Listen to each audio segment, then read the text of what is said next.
of the day. Both teams already getting ready on the left to go up to what will be a particularly spicy pull, and I've been yet again bamboozled as Team 430 goes straight down to Rason. No, actually they're doing the swords. It's kind of weird on their side, Nigro. We usually see this pull that One Last Chance is doing as the first one.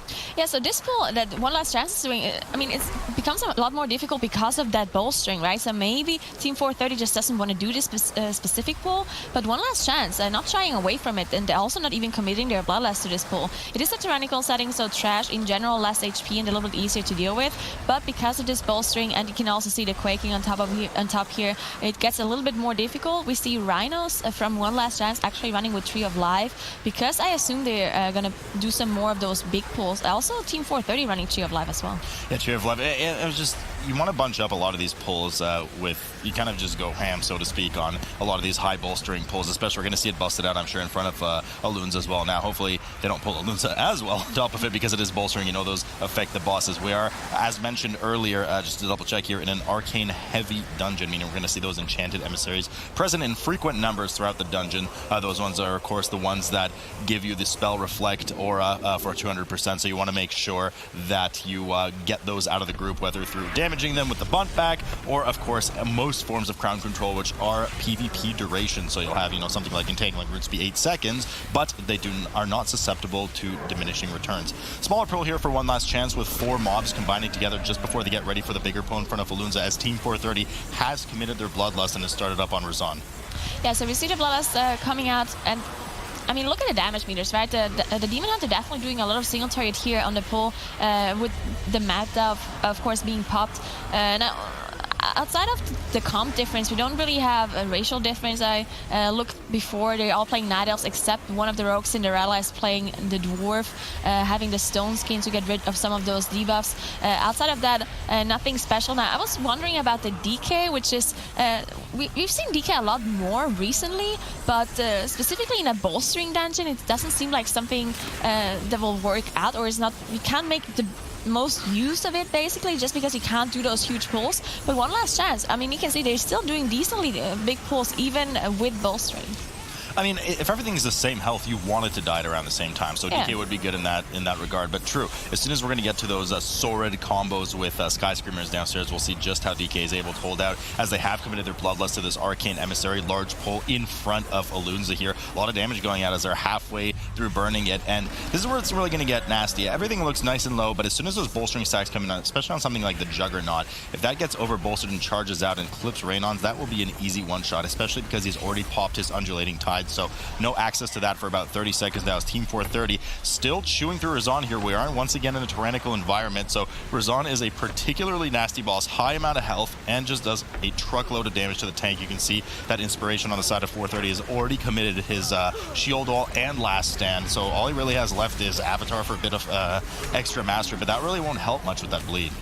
Yeah, I mean, look at the Demon Hunter still. I mean, meta is gone now, so he didn't fall off that much when it comes to a burst DPS versus a consistent DPS. So definitely a lot of single target damage coming out of the Demon Hunter here. Fury Warrior competing with the Rogue, so not that bad either. Now, One Last Chance there on Priestess of Alun'za. That boss will take less long than Rason, just because Priestess Alun'za does have the transfusion, which damages her if everyone steps into the pool beforehand, which they should do unless the Spirit of Gold actually eats them. But that's why we see the Root and the Blind coming out from One Last Chance, so the Spirits of Gold don't get to the pools, and they also don't have to commit the damage to kill them, because you can just see them and they will not move anymore. They will not move, as we can see on the side of One Last Chance. Indeed, there's a Root and also a Blind in the back. Now, Priestess Alun'za more specifically damages herself for 25% of her health with these transfusions, so the players do need to do just a bit of work to make sure that she falls over in the end, and a lot of damage coming out. We do know that Priestess Alun'za, just to recap, was one of the 2 bosses in here that were buffed pretty substantially in patch 8.2,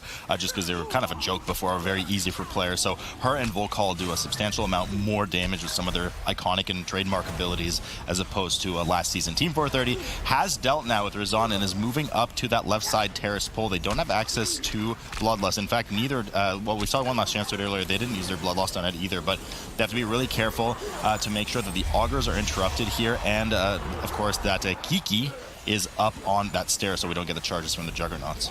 Actually, now that I think about Team 430's routing, I don't dislike it that much, because the reason why most teams went left and then they went up to Priestess was because they wanted to do this big pull in Priestess room and commit the Bloodlust to that pull so they don't have to hold on to the Bloodlust for that long, right?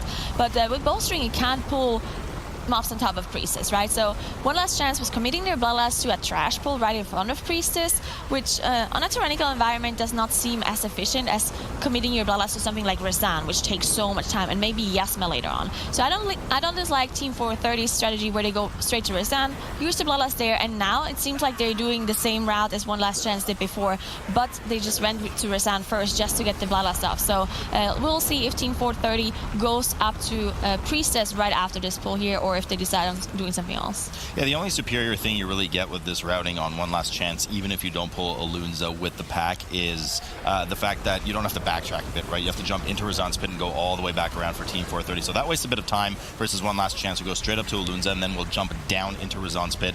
And the nice thing about both of these teams is that, I'm not sure if you saw it over on the One Last Chance side, but there is a Void Emissary sitting on this side of the bridge towards Priestess Alun'za. So by doing the trash there, they're able to skip it. Now, in fact, actually, it was pulled. You can see Ken did get pulsed by it, so the Void Touch Emissary was pulled. They're actually going to kill it here, which is really weird because this is a pathing that allows you to completely skip this, and it's an extremely dangerous mob, just highly prone to killing your team, and you just don't need it for count in this dungeon. But nonetheless, they have committed to it. Second pulse about to hit the group right now. They're going to have to LOS or kill it before the third one. They want nothing to do with it as the healer. I'm not sure if he meant to go down there, Nagura, but nonetheless, he is downstairs now. Well, he has to come back up. I'm not completely sure because, that might just be a full team wipe. I think they might just be in combat with something that they were not supposed to, or Rhinos, just falling off, causing this wipe.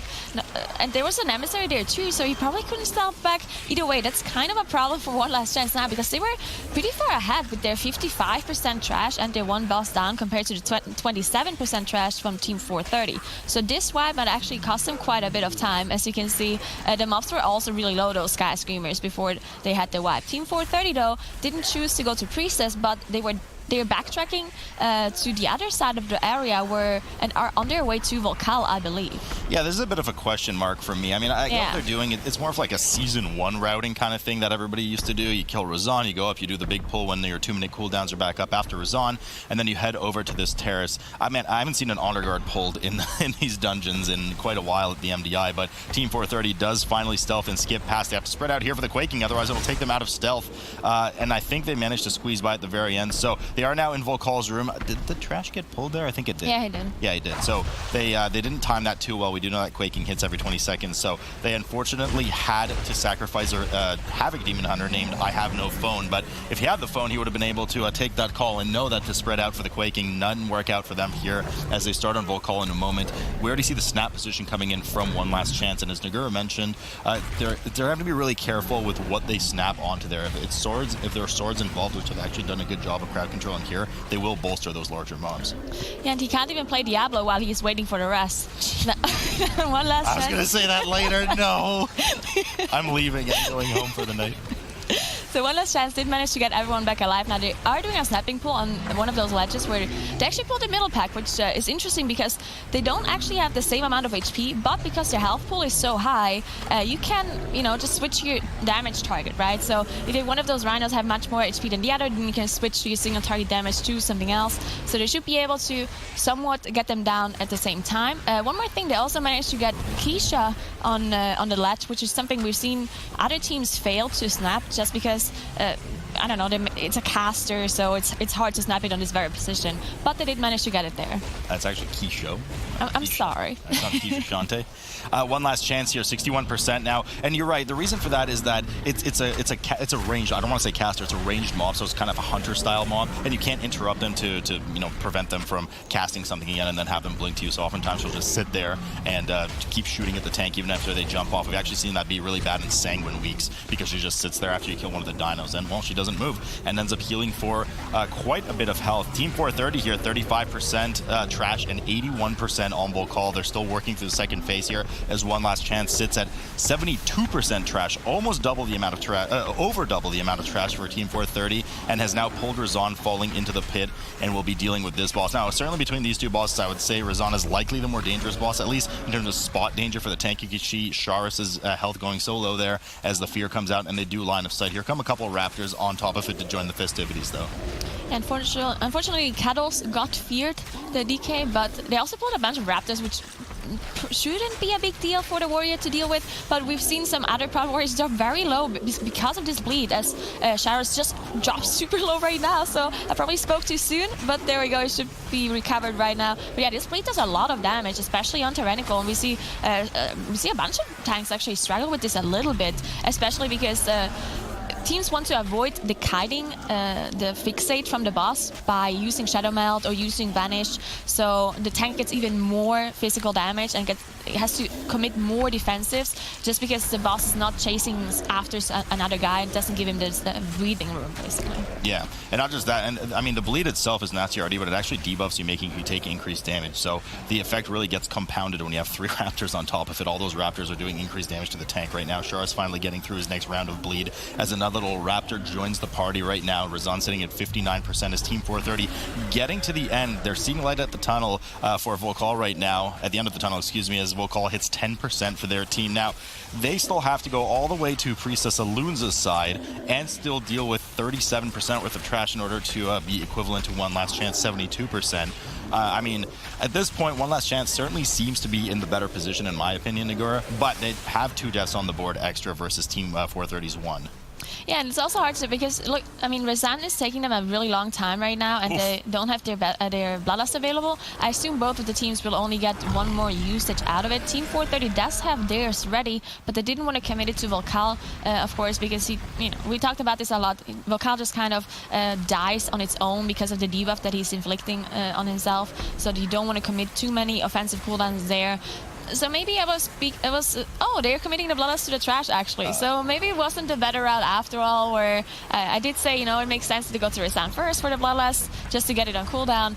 But Bloodlust for this trash pack on a tyrannical environment also doesn't seem as sufficient. Yeah, this is certainly one of the most dangerous pulls in the dungeon, don't get me wrong. I mean, it has 2 of the Stalkers, 2 Witch Doctors, and 2 of the Shield Bearers, which cast that Bulwark of Juju in turn, so you have to be spot on with your interrupts. Fortunately, they do have an AoE stun from that Demon Hunter, but it's just, yeah, this is, I don't think this is an 8 to 12 question mark pull, more like a 4 to 6 question mark pull, but it's still kind of weird. You certainly want to commit that Bloodlust to, usually at least, the tyrannical boss, at least is what we see most teams do, but they know better than we do. They've been practicing this one inside and out, so Team 430 now finally finishes off that pack without a moment to spare, as Bloodlust had fallen earlier. 47% trash on the board for them now, as One Last Chance has dealt with Rason and is starting to head up. They still need to deal with Vol'kaal, while Team 430 is working towards Priestess of Alun'za here.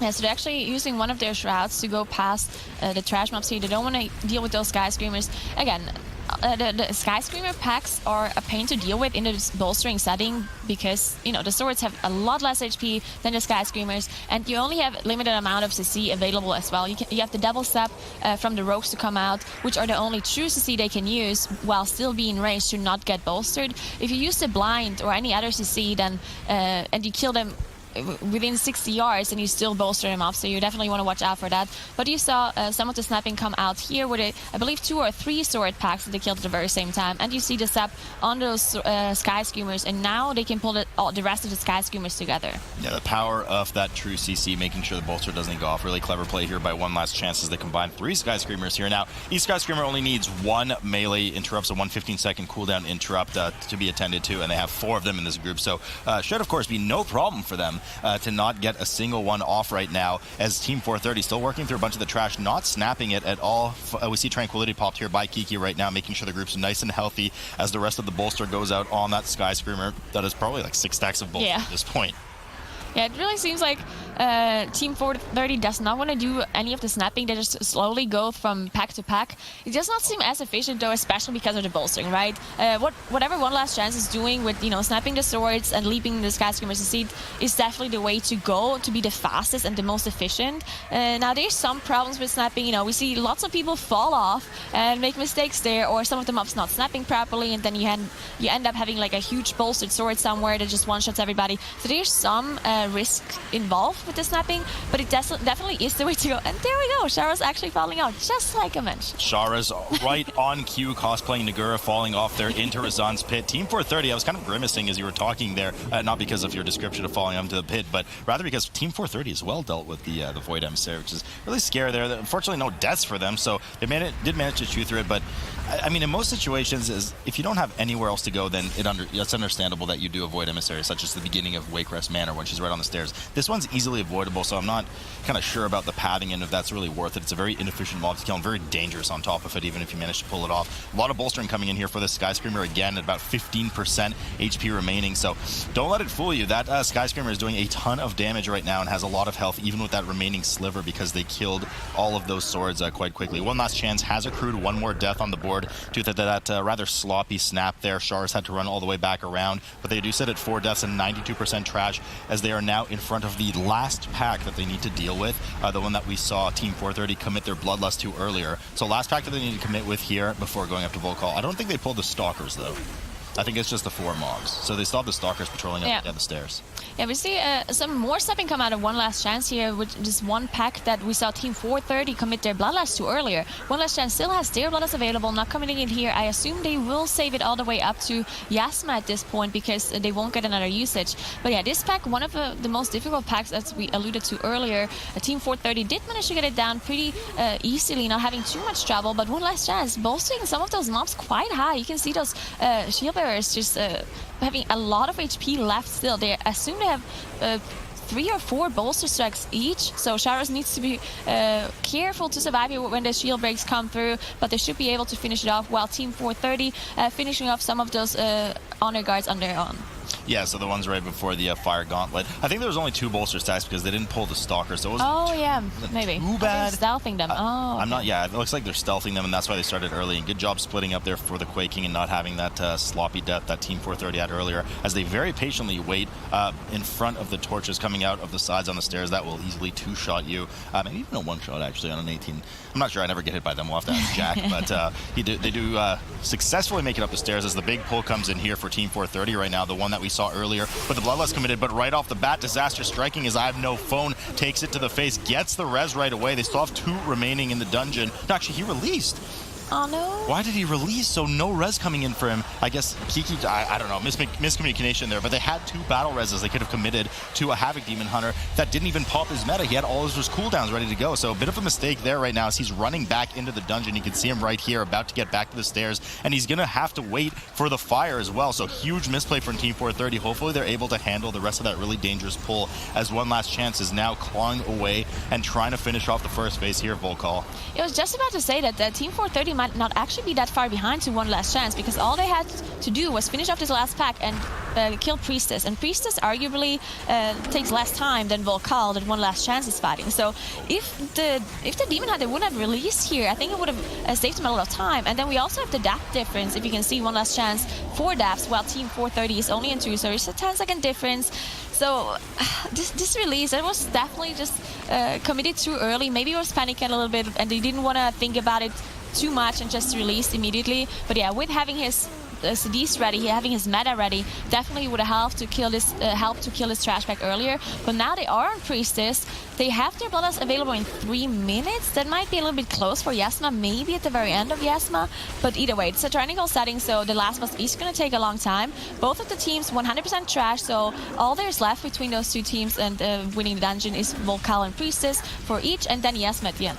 Yeah, both of these bosses have a tendency to essentially kill themselves. Yazma certainly at a much higher pace with those 25 maximum HP reduction on her transfusion, which she's doing right now. Team does well here. You can see her chunking 5% at a time right now, so they're likely going to have to deal with one more round of that, maybe even two, as the second mask is coming in now. I'm not really sure what crowd control they're going to use on the third mask here. They might have to just kind of go all in on it. They do have a blind for this one right now. You can see Cinderella just did go off to the side and use the blind on the second spirit. The other one is, of course, Entangling, rooted by Kiki, who does not have the Undulating Tides available yet again. We're going to get Transfusion and Moan here for Team 430.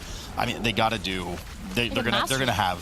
Oh yeah, perhaps Master It. Yeah, he does have Master It. Yeah, you're right. So he's gonna Master It. The last one. That's clever over there. As one last chance now, 23% on Vol'kaal. This is actually quite close between the two teams. Is close. But one last chance does have Bloodlust. In fact, if 430. Team 430 is going to kick themselves if they barely lose this with that release from the DH. Yeah, yeah. I mean, if it's going to be super close and they just barely not manage to finish Yazma before one last chance, then it has to be this DH, right? Because, I mean, in the end, he did save his meta all the way. So he did not use it on the Trash when he came back, and he did not use it on Priestess. I have to assume he wants to save it for Yazma, which is not only a very difficult boss on Tyrannical, but it also just takes a long time, so maybe that's what he wants to save it for, or maybe even for the Bloodlust. Yeah, but I'm not sure about that play because meta's a 4-minute cooldown. If he used it at the beginning of that trash pack, lightly would have been up, I would say, by latest halfway through Yazma. So I think he just lost an entire use on his meta with that mistake earlier, because obviously he was only going to pop it on 2-3 mobs that were about to die when he got back. So bit of a misplay there. Both teams at the exact same time right now heading up to Yazma. We get a mass stealth coming out of Team 430 right now, skipping the last pack. Both are done with their trash at 100%, and one last chance has the advantage with Bloodlust, however has the disadvantage with an extra 10 seconds on the board from the deaths I had earlier, spreading out here for the quaking Team 430 as they start going up the stairs. Slightly ahead of them are one last chance, having a bit of trouble with the spiders there on the stairs, but they all make it up safely.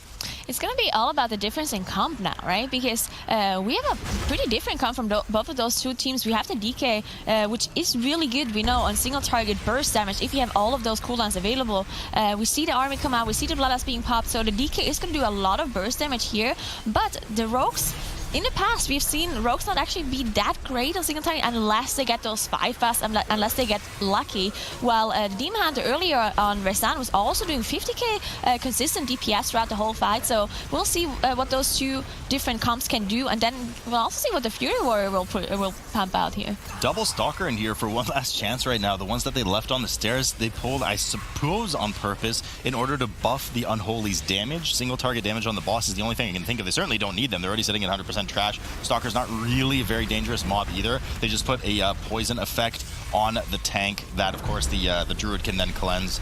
You can see it right now in Sharas. Immediate Dispel coming out of Raynon's right now. We won't have that available for another couple seconds. No problem for them. One of the Stalkers on the side did get rooted. I'm not actually entirely sure. I think this was a mistake. I think this is a mistake. They let one of the ads run into the boss right now. Tree of Life immediately popped from Raynon's, who doesn't have his staff available. He had to use the Battle Res on Ken, who doesn't have Cheat Death. Neither rogue has Cheat Death. So much damage coming in on this tyrannical setting from that really heavy damage over time effect, which is what happens if the boss absorbs one of those. But they're going to kill the Stalker, and it's going to bolster the boss right now. Oh, this is an absolute disaster. Yeah, I mean, he just got the Entangling Root out on the low Stalker, so maybe he can keep him that way. But he can only root one of those two Stalkers. You can see him like rooting both. He died! Oh, the boss is bolstered at this point. You can see Ryan's job really low just from the ads, because the boss, not only does he have a lot more HP now, but he also does more damage. So this just means that one last chance. I mean, there's no way that they're going to beat Team 430 now, right? No, there's no way, especially because Team 430 just popped their Bloodlust as well. They had their third one available. Who are we to question them earlier, Nagura? On that use on the trash right now. They're 12 seconds into that Bloodlust as Yazma is at 40%. The team doing well to kite around in circles around the room, as we saw, staying as a tight pack in front of the boss to make sure they don't get clipped by any of the spiders. And of course, ideally not allowing any of the phantoms or the echoes to go into the boss, which, as you can see, was quite disastrous for one last chance. That allowed the boss to absorb one, and it gave a huge damage over time effect to the entire party. That Raynon's barely healed. He had to commit Trank and Tree of Life to that. So things not looking good here for Sharas, who's also taking an incredibly higher, well, 20% higher damage from the boss because of that bolster stack. And Kettle's going down again. They have one more rest. It's the last rest available to them. But at this point, it's just going to be Team 430. They are not having any problems whatsoever. They just smoothly are underway to kill Yazma here. They also only have 2 deaths compared to the now 7 deaths of One Last Chance. So 25 seconds difference on top of everything else. And look at the damage. The Fury were actually doing quite a lot. Yeah, if you're doing quite a bit here, and I mean, you know, the the Rogue is kind of falling off the map. The Rogue's unfortunately going to have to take a couple lessons on how to 5-buff. Well, it is something you can teach. It's not luck-based at all, but a lot of damage here. Raynon's finally going down on One Last Chance as well, as Yazma hits single digits for Team 430, sitting at 3%. And it looks like they are very confidently going to take this first match. They had 3 battle reses on the board. Yazma goes down, Team 430 takes, and we are in Freehold, which, contrary to popular belief, is not under Rod.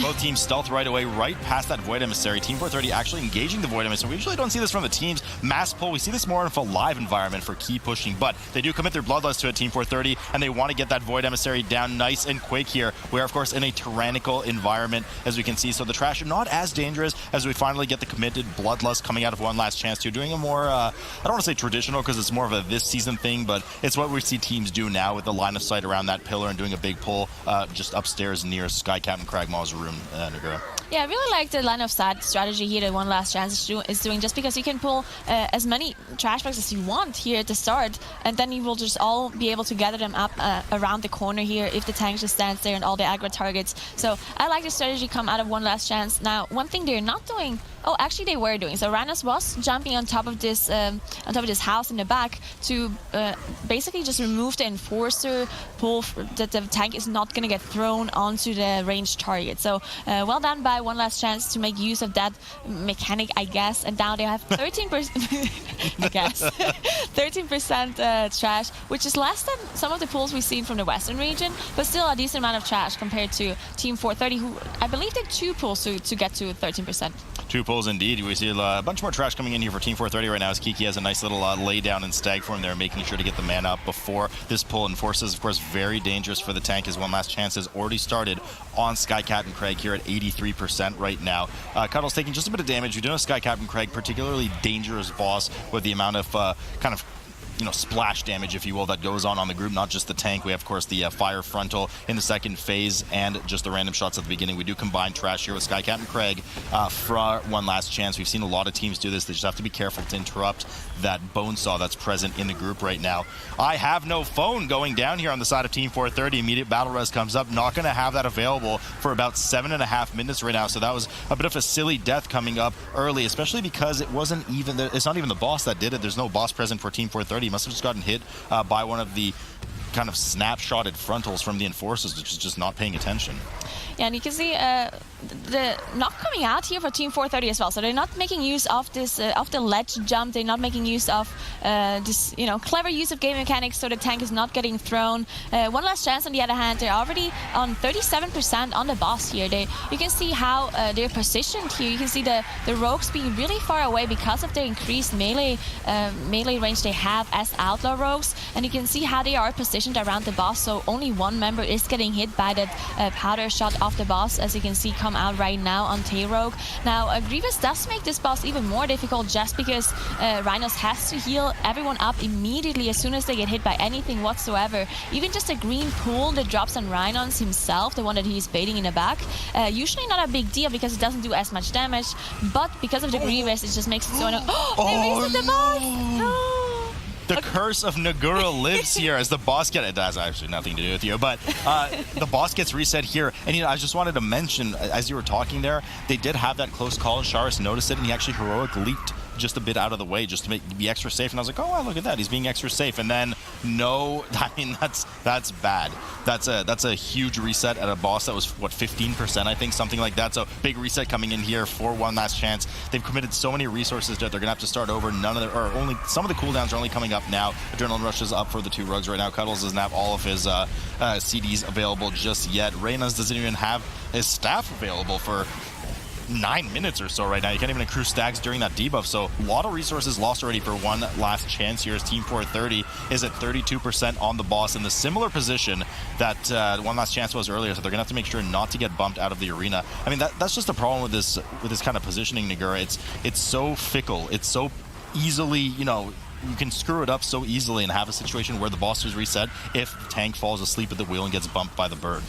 Yeah, so I mean, one thing at least is that we had some small graphic mistakes. So it's actually 45 and not tyrannical, and that's actually in One Last Chance favor, right? Because so at least they didn't lose so much time because we don't have the tyrannical setting, so the boss doesn't have as much HP. But still, it's a huge loss. Team 430, 21%. They're on their way to the next area already as they downed the first boss.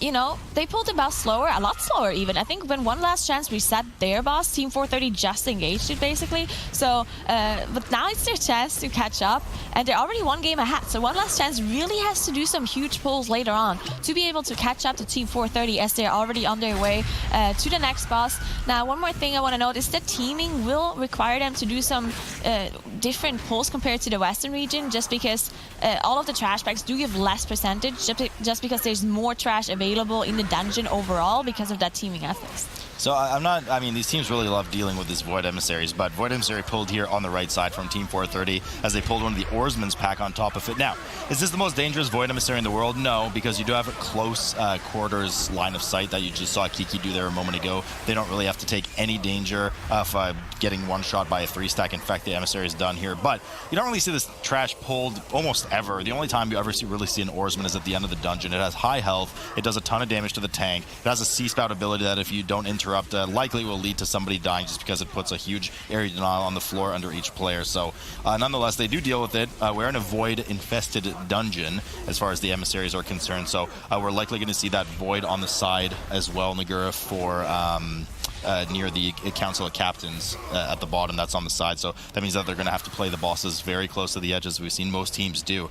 Now, the problem with a void-infested version of Freehold here is as soon as you cross the bridge, you're kind of in the worst of most zones. You have a Void Emissary on the right that they killed. You have a Void Emissary on the left that some teams kill. There is a way to kind of get between them, but it is very sketchy, for lack of a better term. So I guess it's not full anger that they had to deal with that Void Emissary, but nonetheless, it is certainly very scary and inefficient mobs to deal with. But sometimes they're just kind of forced down your throat, and there's nothing you can do about them.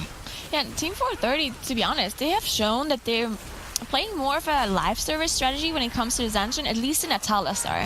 In Atal'Dazar, they were, they were pulling the swords without really snapping them. They were going to Rason first instead of to the left, and that's more of a strategy we see on life keys when you do higher ones, compared to One Last Chance actually doing some more of those MDI strategies that we've seen before. So we'll see if Team 430 actually commits and kills those emissaries, that Void Emissary that we've been talking about earlier, that is in this room here, that caused some trouble for other teams, while One Last Chance did skip this other Void Emissary as well with a Shroud that we just seen as they do one of those really big pulls, and we see the healer be in tree form and just gets gripped in by a Harpooner. Yeah, and it's really dangerous, a lot of damage coming in. Finally, the tree form that Tree of Life form comes off for One Last Chance, and I was pointing to the screen just making sure Nagura saw it, because it's a teaming environment with Fortified, and there's a lot of dangerous trash in here, and trash that not only does a ton to the tank as well, but you have Blind Rages going off, you have the Buccaneers doing their the banana whirlwind essentially on top of the group, so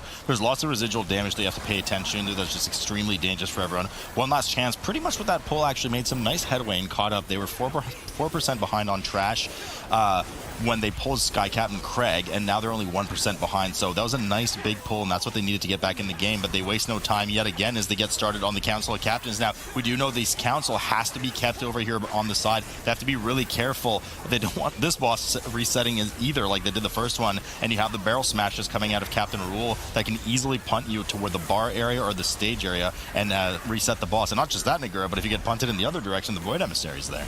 Yeah, thankfully they don't have Eudora active this weekend, so making Grievous not so difficult on this boss to deal with. That's why you can also see them pull some trash on top of the boss. They have to be careful though, because those bosses do a lot of tank damage, and the tank mechanics still have to be dealt with. So Sharos needs to be careful to be able to survive all of this and not get hit by any of those blades or anything on top of that, while also having to deal with all of those Grievous stacks. So you can see Sharos just dropping really low, while Rhinos has to just spam that regrowth on top of it.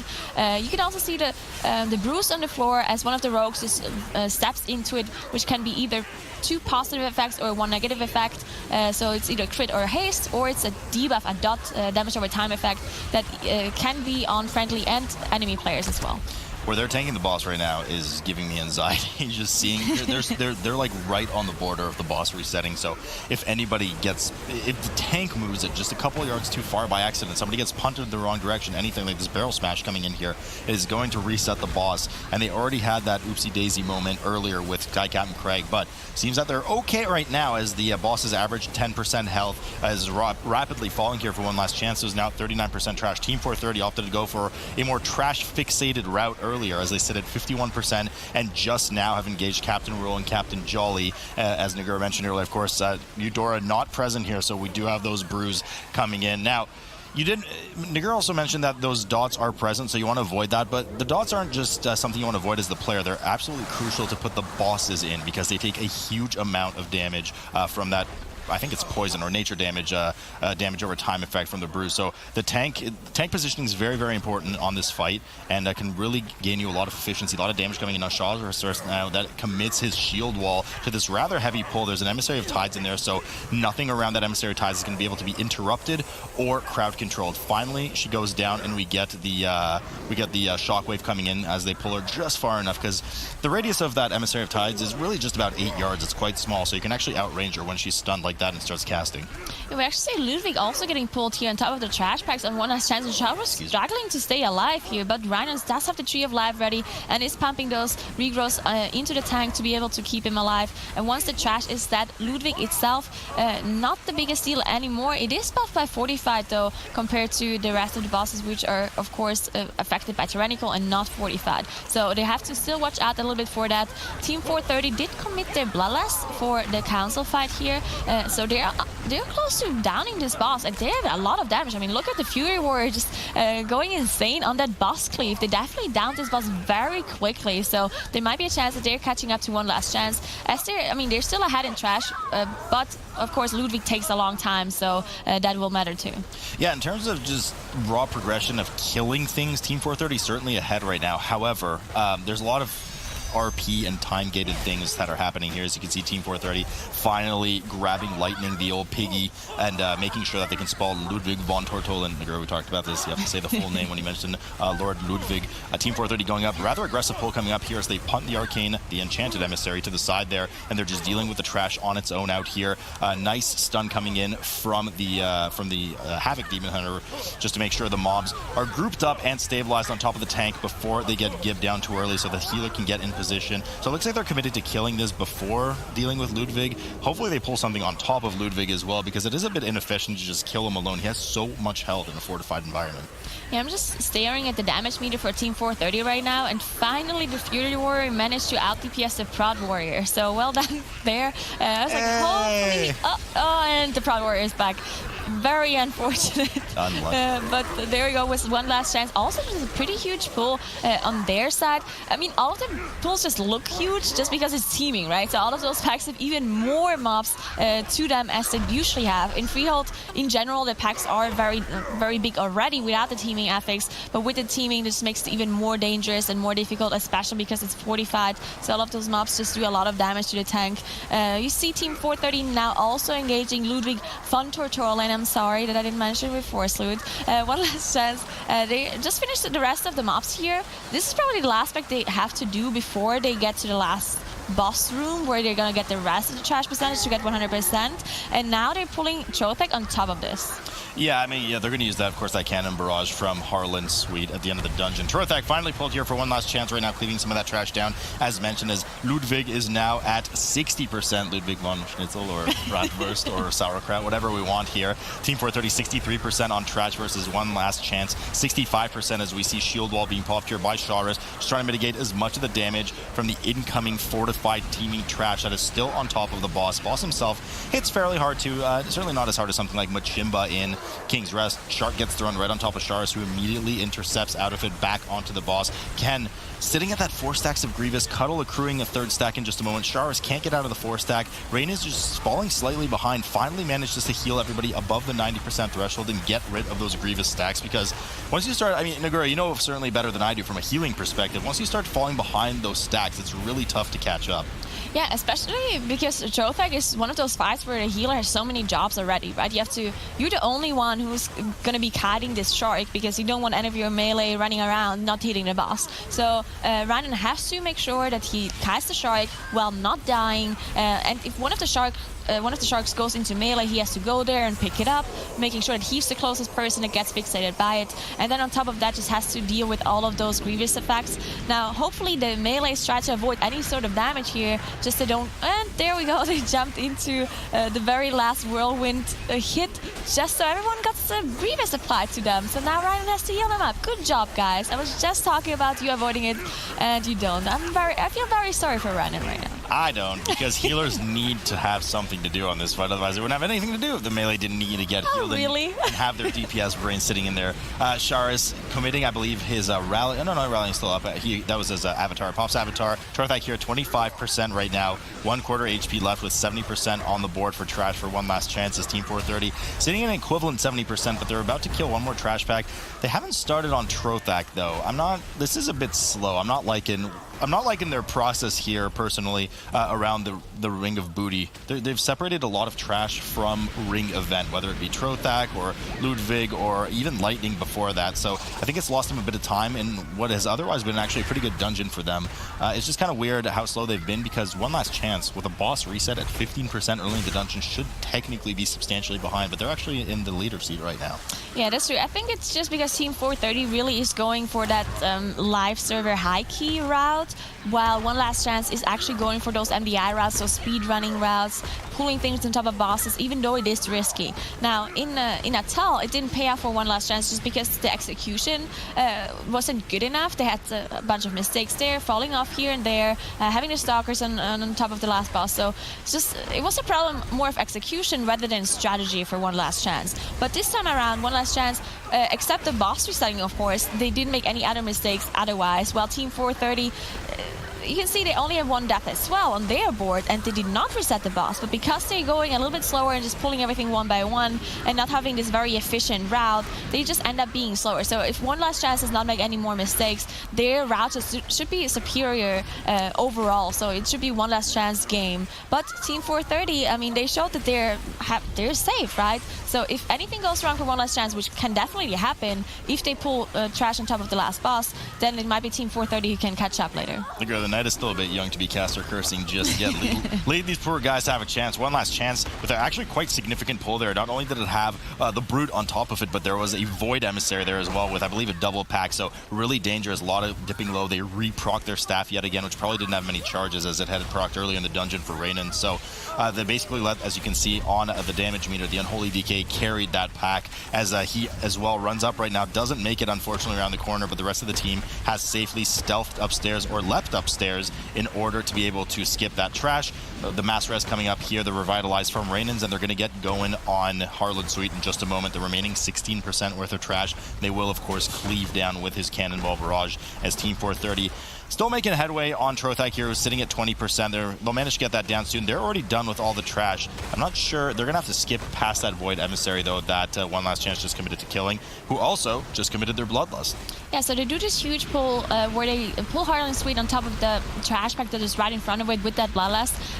It will be a lot of damage on the tank, so you want to make sure he wants to make sure that he does use all of his defenses properly. He still does have shield wall available, so it shouldn't be a problem for him to survive. And now you can see the friendly fire artillery going down very nicely stacked on top of those trash mobs. Now the Enforcers have a lot more HP than the rest of the mobs, and the Enforcers are the most dangerous ones because they do throw the tank around on the ranger. You can see Kyle's actually dropping very low. I do believe he got hit by one of those frontals, but he thankfully managed to survive. Now Tree Form very nice here as well, just because it makes your entangling roots instant, and you can see the Grenadier there in the back just being instantly rooted by Rhinos as it comes out. Wait, are entangling roots not instant for Residurids? Only in Tree Form. Really? That sucks. I mean, that does suck. Buff rest on a Guardian, they're instant. I actually had no idea. That's awful. Who even plays this class anymore? I don't understand. Harlan Sweete here, 67% for One Last Chance. They've dealt well with that very dangerous trash pack on top of the boss mentioned earlier. They do sit at 2 dev. Both teams actually sit at 2 devs as Team 430 has relatively successfully done their skip up to the top right now. We can see Cinderella already waiting up there as the rest of the team, the tanks, of course, have jumped up. We saw Kiki disengage up up to the tank as well, or wild charge up to the tank rather. Unfortunately, the Demon Hunter will need to sacrifice himself, so I have no phone, man. He's just the brunt of all the sacrifices these days, but he does go down. They'll have to res him up, much like we saw on the side of One Last Chance doing with their DK. But One Last Chance, once again, in the prime position to take this fight, as they were in the previous dungeon, but things just went completely awry, so hopefully they're able to hold on to their lead this time, as they're about to finish the trash 98%, and I believe there is a oarsman in the group right there who's low health already, so they'll finish that up in a moment, get 100% trash, and then it should be pretty smooth sailing after this, because Harlan Sweete will hit 30% and take double damage. Cuddles, though, making us sit on the edges of our seat.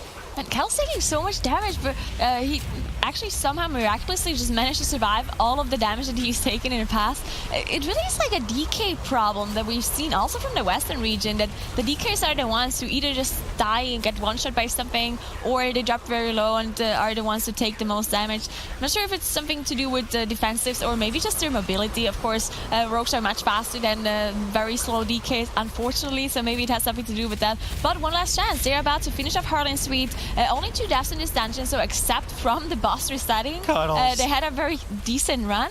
And now they're gonna tie it up 1-1 between One Last Chance and Team 430 here. Yeah, and a pretty good showing there by One Last Chance. Both teams still running 3 rogues. We, of course, have a red rogue on the side of One Last Chance and a purple and a brown rogue for Team 430 right now. Both teams mass stealthing immediately and heading straight to that kind of central gazebo or hut area, whatever you would like to call it, as they get ready to do what I presume would be a fairly aggressive pull. Now, Nagura, of all the Motherlodes we've seen, and we've seen a lot of them, I mean, we've seen a lot of Motherlodes. Oh, yeah. These affixes really not that dangerous. They could certainly be a lot worse. Quaking and skittish. Yeah, definitely not. I mean, the scariest affix here is 45, right? Just because the trash here, especially this first trash before the first boss, is the most dangerous one that they touch. The other one is even more dangerous, but they don't even touch that one. So that's the most dangerous one they have to kill. And you can see that's why they also commit their Bloodlust to this very first pull on One Last Chance side. Reyno's actually going down, does not wait for the battle rest. They had a battle rest available on their DK, but it's just immediately released. Maybe if you would have waited for the rest to come out, they could have recovered this, but because of the immediate release, they're just gonna have a full team wipe, and they committed their Bloodlust as well. This is gonna be a huge time loss for One Last Chance, as Team 430 doing a lot smaller pulls, not committing a Bloodlust either. But this is what we've been talking about, right? One Last Chance doing those fast speedrun MDI pulls, but they not executing it properly. This might just be the chance for Team 430 with their saver pulls to win this dungeon. Yeah, you're absolutely right. It's just, we've seen it in past weeks before, not every week, of course, but every so often we get the whole slow and steady wins the race versus the speed demons, and the speed demons ends up, just having a choke or a hiccup, whatever you may want to call it, like One Last Chance just did there. Now, it is very early in a dungeon where, frankly, a lot can go wrong. Yeah, we have easier affixes, Quaking and Skid is certainly more forgiving than something like Raging and Necrotic that we've seen in some previous weeks and previous cups on this map, but it is still fortified. There is still large potential for any of these team members to immediately get smacked by an Inhale Vapor's Thug. We just saw one charge there, the Mech Jockeys, Grease Gun, the Ice Prisoners, we mention it every week, so any combo of these can easily still kill someone, even in just this nothing but fortified environment as far as player danger goes out, especially combine that with a bad overlap of Quaking, and, well, I mean, oopsie daisy, that's all true. Team 430 finally committing their Bloodlust here as they're about to down these remaining 2 Peacekeepers. There's a Thug and a Jockey on top of it right now. Now, certainly smaller and more modest pulls than some of the West pulls we've seen, but, props to 430. They are sticking to their guns as Sharis goes down yet again for One Last Chance, and Ken goes down accordingly. They do have a battle res available, but Cuddles obviously having most of the aggro goes down. Rain's probably saw some threat as well, as Sharis is desperately doing what he can to maintain and grab aggro on most of the remaining mobs. Yeah, this is a huge disaster again for One Last Chance, just because of the huge wipe they had earlier. They don't have any of their defensives ready. They didn't have the riposte ready on their rogues. They didn't have any defensives on Cuddles ready, so they were just going down because of the aggro. There was nothing that could prevent their death once Showers is down. Even though the Battle Rust comes out immediately, it's not going to help, just because he can't get the aggro back immediately as soon as he's alive. They might be able to recover this pull specifically, because if they don't, look at how many Peacekeepers Peacekeepers there are in this pool. And Peacekeepers just have so much HP. So, and Charles is going down again. This might just be one more full team wipe coming in. I'm not completely sure if Rhinos does not even have Shadow Melt available, so he can't even do that either. Yeah, that's what I was looking at. I mean, that's going to be a full team wipe here. There's no way they're going to be able to finish these off. I think they might be trying to kill that low Peacekeeper just as long as they stay alive. But even if, I mean, this is just a disaster situation. Even then, it was taking so long to kill this without Cuddles. Just two rogues and the warrior kind of going at it right now. Reyna's doing what he can to try and survive the pull. I think he was just trying to stay alive until his Shadow Melt came back up, but that's a 2-minute cooldown, and it still had about 1 minute and 10 seconds left on it. There's no way you're surviving that long, which, I mean, he is right now, to be fair, but unfortunately, that is all she wrote for one last chance, as 13 deaths go up on the board, and they're going to get in there and they're going to have one last chance to try and kill that pack before Team 430 inevitably will keep pulling further and further ahead as they sit at 28% trash, 0 deaths on the board. And as we saw it earlier, Slow and Steady wins the race here. We saw an Inhaled Vapor charge from one of the adult thugs hit Kiki right in the face. Nice spread out for the Quaking right after as Shield Wall comes up from Inspiration. Yeah, those kind of pulls, if you have a nice transmog, by the way, by Rylan here. Beautiful. Nice. Modeled after me, of course. No, but I wanted to mention just how big of a time loss this is. And that's, I believe Rhinos was trying to survive as long as possible just to get someone else in combat, because those Peacekeepers were so low HP. They were 20% or even lower than that. And on the 45, they just have so much HP. And the amount of time you have to commit to those is just a huge time loss if you wipe at the very end. So maybe that's what he was trying to do, but he did not manage in the end. So now they have 14 deaths on the board and have to just redo those pulls as the Peacekeepers reset and get all of their HP back. You can also see the facts now. They pull a little bit slower this time around. Only have this after 2 Peacekeepers and 1 thug, but maybe that's what they have to do at this point, because their whole team is just out of defensives and out of cooldowns at this point. As Team 430 just going a lot slower. They don't have a battle rest available for them either, as they had 1 death so far. But with those slower pulls, they might not even need it. They might not even need it. I mean, the thing is, with one last chast, you've had 14 deaths. Your team's probably a bit rattled at this point. No wonder you have to pull a bit slower. Yeah. Now, in the previous dungeon, we did see a similar situation crop up where One Last Chance had a very grievous error at the very start of the dungeon and ended up winning, coming back with really aggressive pulls and winning. But the difference between that and this is now they have an extra 65 seconds that they need to overcome the dungeon by. This is a certainly different and much more grievous type of error than we saw in the previous dungeon for One Last Chance. Team 430 here sitting at 40% trash right now as they spread out once again for Quaking and then recombine in order to kill. This rather modest pull here, just one of each mob type right now. Peacekeeper looks like it'll be going down first as One Last Chance. Still works to claw back into action in this dungeon. They sit at 17%, and their Tree of Life was popped here by One Last Chance Rainans. There's only 4 mobs in there. I guess he just felt a bit of danger coming in. What's in there right now? There is a thug and an assassin as well. So I guess just for extra safety measures. But that does have a 3-minute is it 2 or 3 minute cooldown for Tree of Life? 3 minutes. It's 3 minutes. So that won't be available again for a bit. So they're going to have to be rather careful with what they pull coming up. Yeah, and I mean, if we talk about some of those mobs, I know most of you guys probably know the abilities from these mobs, but they're just so dangerous if you add them all up together, especially the thugs, because there's some abilities that are just not avoidable in any way. The thugs, they charge a random target that is not the tank. It does a huge amount of damage. Not avoidable, not interruptible in any way, and you don't know who is getting charged either. And then on top of that, you also have the mech jockeys. If they don't jump into a Peacekeeper, they cast Grease Gun, which is just a huge nuke, an instant nuke without a cast time and without knowing who's gonna get hit by it.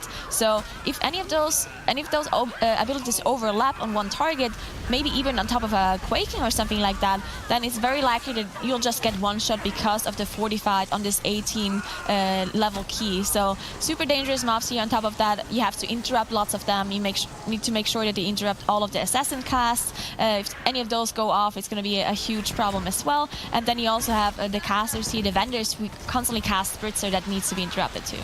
Yeah, I mean, just huge amounts of danger as One Last Chance finally finishes off the pack that another fairly modest pull puts them at 32%. Nice chunk of percentage as always from one of the Peacekeepers, as Team 430 right now struggles to get one of the Enchanted Emissaries away from the pack. They just can't seem to bump it out far enough, so all the melee are playing rather defensive, moving to the other side, trying not to clip too much damage on this aggressive pull that they have.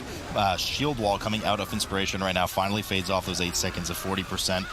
DR finally falling off as they work on this 2 Peacekeeper pull. Now, In previous weeks, Nagura, we've seen, actually in the previous, let's just start with the previous season for a second. Traditionally, we'd see, 80, 90% trash coming up to the first boss, coin-operated Crab Pummeler, and then after that, minimal trash leading up to Rockmora. It seems teams so far in this season have been adopting to taking a more aggressive post-first boss trash amount, especially with some of those drills later on.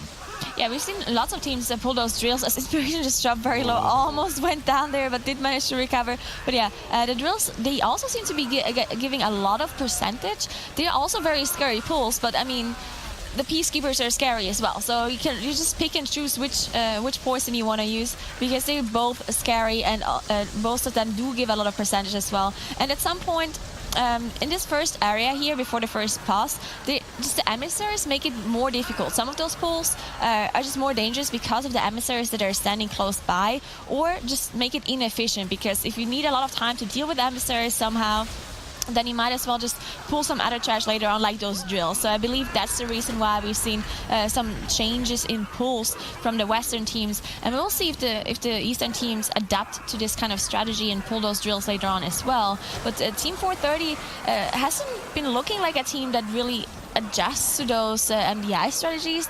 We've been talking about that they're doing more of the live key strat, so maybe that's something that One Last Chance might be doing later, and maybe not Team 430. Cuddle's going down here, Tad.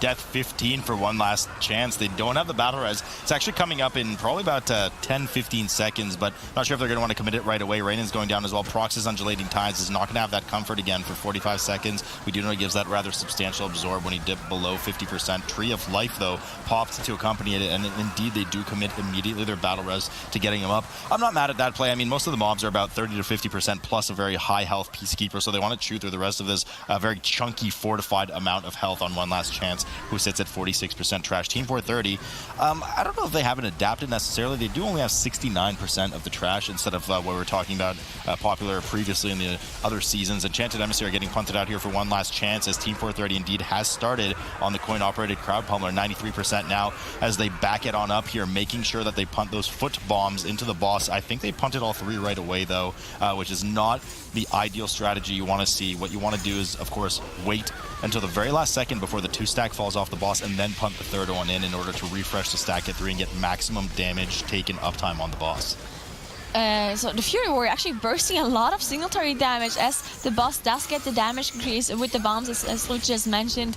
So yeah, impressive damage out of the Fury Warrior here.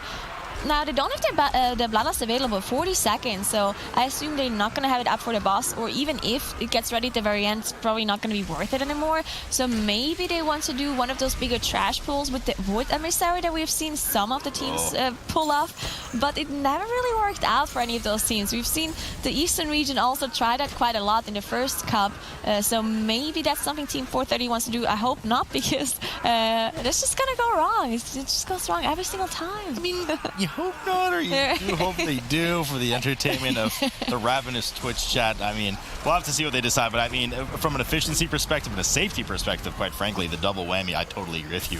I actually don't think we've ever seen that pull be successful. I don't think so either. For anybody who's tried it this entire season, West and East alike. So teams just steer well clear of that, as coin-operated Crowd Pummeler dropping to 15% here for Team 430, looking to finish off this first boss. And likely, what I assume they're going to do, because you can already see the Void Emissary ominously hanging out in the back there, channeling some of her Void energies up into the air.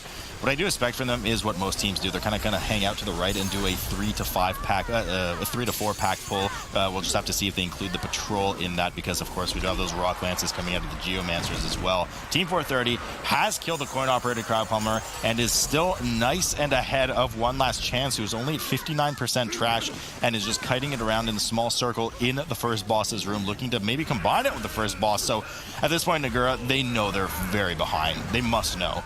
So they're probably maybe even doing things outside of their comfort zone to try to claw back into action.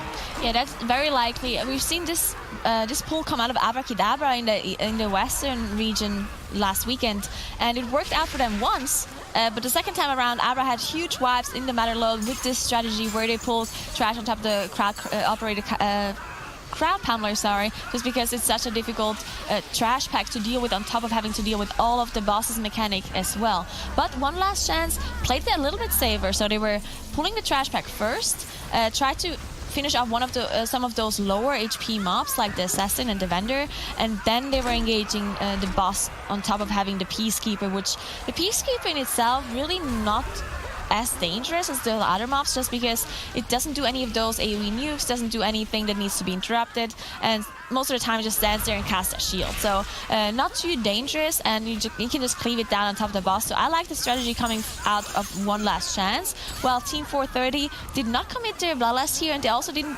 pull the Void Emissaries as far as I'm aware. So I like their strategy. No, but they certainly did everything a lot slower. Oh no, the Freehold going down here just started talking. Second death on the board for them, but they do have the first checkpoint from having killed the crowd pummeler earlier, so he's able to just release and get back as to hold on to that precious one battle res that they have, something that One Last Chance does not have the luxury of having available to them for the next 6 minutes or so. But what I wanted to mention is they actually ended up doing a two-part pull there. They pulled the 2 packs on the side and then the patrol plus the one on the left, whereas we've seen most teams very aggressively pull all 4 and just kind of do or die situation, pop Bloodlust on top of it. So indeed, moving slower here, which is why they managed to hold on to that Bloodlust. I'm not really sure what they're waiting for. Perhaps it'll be something with these extractors, the drills on the side, but they do have a fair bit of trash left right now. I mean, this pack is only likely going to put them to around 85-ish, something like that. So we'll see what they use it on. But One Last Chance, I mean, okay, look, they got their work cut out for them. They have still 65 seconds that they need to overcome the dungeon with. Raynon's popped his staff there, but in terms of, if we were just to leave the deaths out of it, they're starting to catch up a bit here. Yeah, definitely. I mean, you can still now see that their strategy is not bad, right? Even with having those huge team wipes at the start and losing so much time right there, disregarding the deaths, they're still in raw danger speed pretty close to Team 430. As their DK unfortunately does go down, but again, they killed the boss, so their respawn will be there and team is going to be managing to get back. But Charo's going down too. This might just be a huge team wipe because there's the Void Emissary on the side and they don't have very much space to cut around, as they pulled the left pack as well, and they might be coming with the Void Emissary too, so they might just have to reset here. Ay, Dios mío here. A lot of damage coming in on One Last Chance. Everybody getting nuked by that Void Emissary that Nagura mentioned very astutely on the side was pulled there. They're trying to salvage this pull by releasing their corpse and keeping it in combat, but there's no way they're going to be able to stabilize. I mean, there are just rock lances going out left and right. Those are easy one-shot or close to one-shot abilities. That's actually what ended up killing Charis. And it all started really snowballing from Cuddles dying early. I mean, yeah, the DK died early, as you mentioned. Yeah, he can release, but the problem is all his damage is gone. We saw what DKs are supposed to do on these packs in the previous West weeks. He didn't get that off at all, and they've just committed to saying, you know what, we're just gonna have the full team wipe here, because they just committed another like 14, 15 deaths to that pull that got nowhere in the end. A bunch of mobs running back at 20-ish%, some 30, some 40, but I mean, they just didn't get any work done there. Now that gap that was 65 seconds has been increased to 140 seconds, and I mean, this is an absolute fiesta here. Yeah, I mean, this pull that they're doing right now is the pack killer. This happens so many times where the tank just runs in and people think they just reset, they release their body immediately as soon as they die because they know the spawn point is there and they want to get in. But it's such a big bait because as soon as you release, you just die immediately again. And this is how groups just end up getting 14, 15, even 16 deaths just on this one specific pull, just because they keep releasing and dying immediately again. So hopefully they can finish off the pull this time around, as they did they did a smaller pull, right? They only pulled one pack instead of 3, so definitely a lot smaller here on One Last Chance. But yeah, 31 deaths at this point, that's just a huge amount of time, while Team 430 are 95% trash. They have their Bloodlust, they saved it this whole time, right? So they probably want to use it on the boss here. Definitely very slow and steady. And, you know, both teams really having a lot of trouble with interrupts on Rock Lances. We see the debuff right now on Charis. It chunks you for so much. We're talking the initial hits like 40% on a tank hit, and then after that, it's a dot as well, and it's pure magic damage. So yes, you can spell Reflected, but your shield block's not going to do anything against it. Your armor's not going to do anything against it. You can try to catch up with some Ignore Pain, but we even saw Inspiration dip quite low earlier from it in the last trash pack they did right before here with Taskmaster Ascari, and almost drop as well. Cinderella going down immediately so early into the boss. They committed their Bloodlust, and good on them for holding on to that battle res from earlier. He immediately reses and gets up and starts getting back into the fray of things, cleaving down these Earth Ragers. Now there's a couple of bleeds going out right now, one on the Fury Warrior and one on the Havoc Demon Hunter. We're not in a tyrannical environment here, but those can stack up quite quickly, and it's part of the issue that we saw with the pull off the bat. Yeah, I'm gonna have to call out Cinderella here because when he died, he had 5 stacks but had Cloak and Stone Skin available and just went down like that. So I think there was something he could have used to prevent this death. But either way, they did have a Battle Res available to them, so they did manage to get Cinderella back up.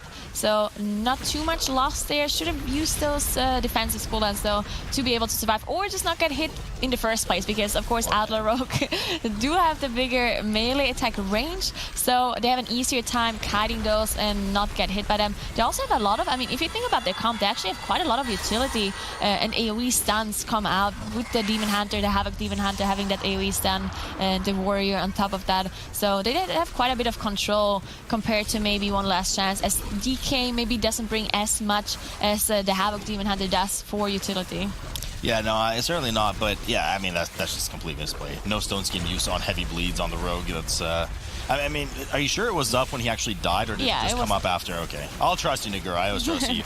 But Team 430 at least did have that Battle Res as mentioned earlier. They did not succumb to using it on, I believe it was the DH that died during the trash and released and went back to the boss, so good on them for that. It kind of ended up saving this boss for them, or at least a significant time loss on this boss should the Rogue not have been rezzed.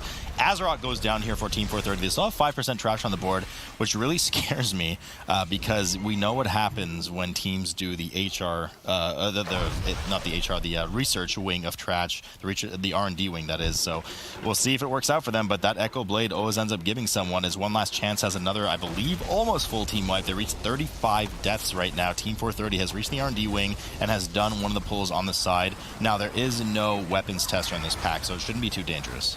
Okay, so I was thinking they might be doing one of those pulls that we've seen from the Western region, where they pull one of those war machines on top of the next boss, on top of Rixxa. But no, Team 430 does choose to pull some trash here in the R&D wing with those masterminds, which are very scary. Definitely want to watch out for those. But they dealt with it pretty well so far. And does this really give them 4%? I think they might have to pull something else on top of this. We'll see, as One Last Chance is going through those Storm Furies instead, which definitely helps out. But neither of the teams actually pulling those drills that we've have been talking about earlier. So maybe that would have been better for them to just go with that. I mean, maybe, but I guess it just wasn't drilled into their head that it's a good pull from the west side. So 87% for One Last Chance. They actually have a fair bit of trash to make up still. We'll see if this Mastermind gives the remaining 3 or 2-point-something%. It doesn't. So they sit at 99% trash. Now, that's not the end of the world, obviously inefficient, but they could just kind of trigger a mine or something before Mogul Razdunk, the final boss. Here comes the mass stealth from the team as they go through. They have to be careful with that Mastermind on the side. And I think part of the reason they did the pull they did is because the Masterminds have true sight. So by getting rid of the Mastermind on the right side, they were able to actually just mass stealth through and pull this last trash pack. Oh no, we're having Inspiration grab it and run off to the side because their battle res, their mass stealth was about to wear off, and they had Quaking on top of it. So just playing it once again extra safe on the side here for Team 430. 2 deaths, unfortunately, though, so a bit of a sloppy skip as they get ready for the res. Yeah, interesting that they're not trying to just use that Shadow Melt. Just, you know, using the Shroud instead, and then just having the safe play with the tank pull it off is just you know, something we haven't really seen much because of the Shadow Melt, just, you know, getting rid of aggro completely if everyone uses it at the same time. But we've also seen those kind of strategies fail and people just not getting out of combat, and then you have a huge team wipe. So Team 430, by knowing that they are so far ahead, they have a battle rest, so they should be fine getting them back up. But yeah, that was just an instant wipe. They should have waited, because I just wanted to mention that they know that they're this far ahead compared to One Last Chance. So they should just, you know, play it safe, make sure they sit down, take a fish feast, make sure their HP goes back up. And the Fury Warrior probably going to go down here as well, as he has the debuff. Ooh, so close to surviving. The Iron Bark coming out of Kiki here, just making sure that he stays alive. But they got to be careful, because they have 0 battle rests left now. I mean, you hate and or love to see it, depending which side of the fence you're on. But, you know, every time we come to this dungeon, I mentioned from a tank perspective, this boss is super dangerous because she does pure fire damage. It's not blockable. It's not reflectable. So Inspiration got in there. He got chunked immediately by the boss and then got clipped with Quaking for his team members at the same time. So he just died in the blink of an eye. So very poor job spreading out for the Quaking that ultimately cost the tank their life. And I know what that's like. Melee out there with the DPS brain. You guys don't think about the tank positioning. You're just going to run around wherever you want with Quaking, and then the tank gets clipped, unfortunately. So Team 430 did have the battle res, as mentioned, but I mean, they're playing in hardcore mode, so to speak, right now. A bit glass cannon, if you will. If somebody goes down, that's it. They're not going to have a res for 7 minutes or so. Tree of Life being busted out here by Kiki on the side of Team 430, just making sure everyone's nice and healthy as they spread out well. for this Quaking and making sure to avoid Rixxa's frontal propellant blast that does a fair bit of damage. A lot of damage coming in on Cuddles on the side of One Last Chance. Huge bleed as Death Pact goes up, but is not enough, and they don't have a battle res either for the same 6 minutes or so. So Azarok still has 50% HP. There's still Earth Ragers running around, and they don't have their Unholy DK. Yeah, this boss is causing so much trouble for One Last Chance here, as everyone was dropping super low. Raiden died already, and they had to commit the battle rest to get Raiden back up. Does not have the staff available, is very low on mana. Thankfully, does have the tree form come back up here and manage to get everyone back up. But yeah, Kalos is having too many bleed stacks on top of him from the Earth Ragers just melee attacking, and the boss seems to be not going down at all when it comes to HP. So definitely lots of struggle from One Last Chance in this dungeon in general. Maybe One Last Chance didn't commit too much practice time into this dungeon because they thought that, you know, they're just gonna go 2-0 instead of going this 3-game series here against Team 430, and it's gonna bite them because they're about to lose this dungeon against Team 430, which seemed like the weaker team in the last 2 games, to be honest. But with One Last Chance having so many mistakes with execution, it's just not gonna. They're just gonna have to go through the losers bracket as Team 430 is all the way on their way to the last boss, and they only have to do this one mine to get the 100% trash, as you mentioned before. Yeah, I mean, Team 430 certainly a very exploitable and beatable team just because they play slow and steady. They play fairly clean, but you know, if you're to match them up against, I mean, if they win this, they're going to go up against Buffware and Nerf Rogue, which is just a powerhouse team that kind of stomps through quickly without making too many mistakes. So they should technically have no problem with Team 430 if Team 430 moves at this pace. Sloppy skip here on the side again, as I'm not really sure who was trying to pull which mob to the side, but 3 of them succumb to death. Fortunately, Kiki does manage to get through, putting them in the double digits of deaths right now as everybody, except for the rest of Druid, wipes. Mass res coming in here for Kiki. They're going to have to be careful taking this res as Quaking is pulsing. He moves away. I think he clipped one of them on the way out. So they do take the mass res. Still sitting at 99% trash that they're probably going to hopefully know about for starters, but they'll deal with one of the bombs at the end, and they get ready to pull Mogul Razdunk, final boss of the dungeon, as One Last Chance looks like they're having another full team wipe here, or a failed skip rather. They get in the cart together and they cleave each other with Quaking, which procs Raynon's Undulating Tides. Really silly waste of that 45-second dead cooldown, essentially. They sit at 40 deaths on the board as they get ready to once again skip. I believe all of them have their Shadow Meld available, except for Cuddles, which is why he's likely staying dead, so he can hopefully get rezzed. Yeah, I'm honestly a little bit confused on why Team 430 is not making use of their Shadow Melds, because the whole team is running Night Elves except the Rogue with the Dwarf, right? So they would be able to do the Night Elf skips, the Shadow Meld skips, but they choose to do those kind of death skips, as you see for Horde teams in general that don't have the availability of Shadow Meld. Oh my god, the Demon Hunter dropping very low as he got hit by the Gatling gun or by the missiles, I'm not completely sure, but he managed to lead himself back up immediately as he does have meta available here. But yeah, just Team 430 not really making use of that Shadow Meld so far yet, and I can't really say it's safer either, because that could be an argument, right? Because they know they're so far ahead, they're just going to play it safer and not use the Shadow Meld, but I don't think a death skip is safer than a Shadow Meld skip in the first place. So maybe they just don't really know how to do it properly. Maybe they had some problems with Shadow Meld in the past and just choose to do the old conventional death skip that we see in live servers instead. Yeah, I mean, I guess so. Whatever it may be, it's certainly not the most efficient use, but against a team that has 41 deaths on the board right now, who really cares? They know how ahead they are, so maybe they're playing it safe because they're not comfortable with some of the aggro resetting or the proper call when to use your Shadow Meld to get rid of the trash. Whatever it may be, they do sit here on Mogul Razdunk transition right now with the Sky Scorchers dangerously close to those stairs. You want to be careful with that. We've seen that in the past. I mean, like, jokes aside, it is possible for that tap on the boss, so you want to outplay that thinking ahead of time, as the second last oil drum finally gets hammered down by Mogul Razdunk right now, who fixates its last player, Inspiration, the tank, and gets that last drum down. 41 deaths still here for One Last Chance, as they have Rixxa Fluxflame at 58%, and there's the Bloodlust finally from Team 430 for the final phase of Mogul. Yeah, interesting that they didn't save their cooldowns for the Bloodlust here, because it doesn't matter if you use it at the start or at the second phase. but you know, staggering it with Bloodlust seems weird, as the Demon Hunter does not have the meta available to it either.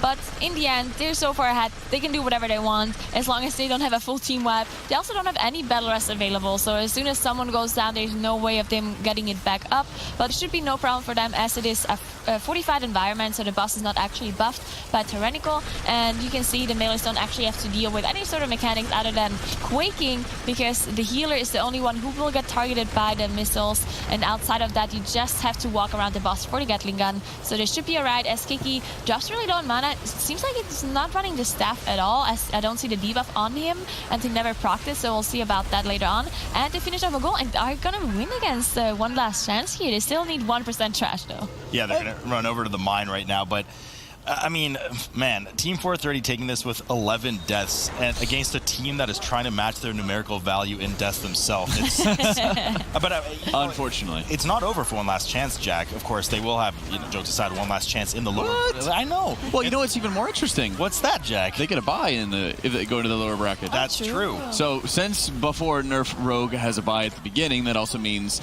that One Last Chance will have that bye later on into the round. So 430 is going to be moving on into the upper bracket and waiting to fight up. They answered my birthday wish. Like, we're bringing the Disc Priest in. I'm excited to see it. Okay, so let's see what the Disc Priest can do on pixel sides. Well, Black Mamba is playing more of this traditional comp that we've seen from them in the past, where they have the DK and the double rogue. But yeah, they have a Disc Priest, they have a Havoc Demon Hunter, they have a DK. So very interesting comp coming out of pixel. They only have one battle rest on the side of their DK, but that's alright, right? So we have two battle rests on Black Mamba and one battle rest on a DK on pixel. It's also important to mention that Pixel opted to play Alliance instead of Horde, but they just jumped down to the Horde side anyways. So there must be some reason they're playing Alliance. They must be using that Shadow Meld for something here, so we'll have to keep an eye on that. They do a pretty weird pull. We don't normally see teams pull what they're pulling at all. Looking at that vote, I think Twitch chat is kind of memeing a little bit. I don't think they really think Pixel's going to win this. I think Black Mamba. You don't believe in Pixel? I don't. Wow. I don't believe in Pixel. Those are some class. That's a class we don't see for a reason in the MDI. But hey, if they can pull it off, I'd be impressed, to be honest with them. But I personally think Black Mamba's going to take this. They do, however, have to commit their battle res to that very first trash pull. But to be honest, we see a lot of teams wiping to that first trash pull before the first boss here. Yeah. So one thing about Disc Priest, that Jack probably is going to talk about it later as well, but as far as I'm aware, Disc Priests are just not very well at dealing with some affixes, mainly Grievous and Bursting, as far as I'm aware, just because Bursting applies onto the raid or onto the group once the mobs are dead, and the Priest needs the mobs alive to help him out with the healing effects that he does. You can see one of their damage dealers actually going down here, and Disc Priest using Pain Step on himself just so he can stay alive, while Komi struggles to stay alive as well. Now, Black Mamba, on the other hand, they did get their 9% trash, and they're already fighting the boss, but they also had one death and had to commit their battle rest. Yep, and the thing is, the DK died. He is their battle rest, so there's no way of him getting back to the group unless he releases and comes back. And unfortunately, the Disc Priest also goes down. He's going to have to release and run back to the group as well, so not the greatest start to the dungeon for Pixel. Black Mamba is already taking a pretty commanding lead in the dungeon. They're almost halfway done with the first boss. One less committed. Their healer goes down. They don't have a battle res, but that being said, residual damage on this fight is not that big of a deal as long as the marksmen are CC'd and both the rogues could commit their blinds. However, they are not CC'd, so they're going to be taking a lot of damage from those marksmen. They'll have to actually cleave them down if they want a chance of completing this fight, I feel like, and you can see the tank going in to deal with those marksmen. So they're going to be cleaving the marksmen down. It's going to take them a little bit of extra time to finish this boss, and it's going to be a little dangerous for them as well, but they should be able to get it down. Yeah, thankfully this time around we have fortified and not tyrannical on this boss, so they have a better chance of finishing off this boss without their healer. But you can see everyone drop pretty low. They did focus the ads down, so nice heads-up play by Black Mamba, realizing that their healer is dead and they have to finish off the marksman because they were, I assume they were dotted, they were too close to the boss for them to CC them, and the next marksman that just spawned was blinded immediately from a rogue to make sure that the Molten Slug is interrupted. No, someone actually broke the Molten Slug and the CC, unfortunately, but we have the AMS and we have both of the cloaks available for the rogues, so they definitely should be fine to finish it off at this point. Not to mention, correct me if I'm mistaken, and if there is a time to make something up, it's right now, but The Druid also has the Raise Ally debuff from the DK, which I'm pretty sure he can't be res by the DK again while he has that debuff, right? So even if they had the battle res, I mean, I could be completely making that up, but I think you're making it up, but I'm not sure. I don't. You know what? That's something I'm willing to take for the team there. But yeah, Black Mamba taking down the first boss, even without the healer, it's something they can do pretty easily. The Druid did proc his Undulating Tides coming back, and he died again, so a little unfortunate from them there as well. So hopefully he can make it back to the team. But yeah, Black Mamba, I mean, as long as they have to have seen, the time trial times. They have to know what Pixel's capable of as a team, and I would guess that they're probably going to try to play safe in this dungeon. They're probably not going to go for the double spotter strat we saw from the faster teams in the Western Cup last weekend. I mean, they could probably go for just a very safe key and they'll still win the dungeon. I'd have to imagine. Yeah, most definitely. But to be honest, like spotter strategies are something that we've seen on live keys as well.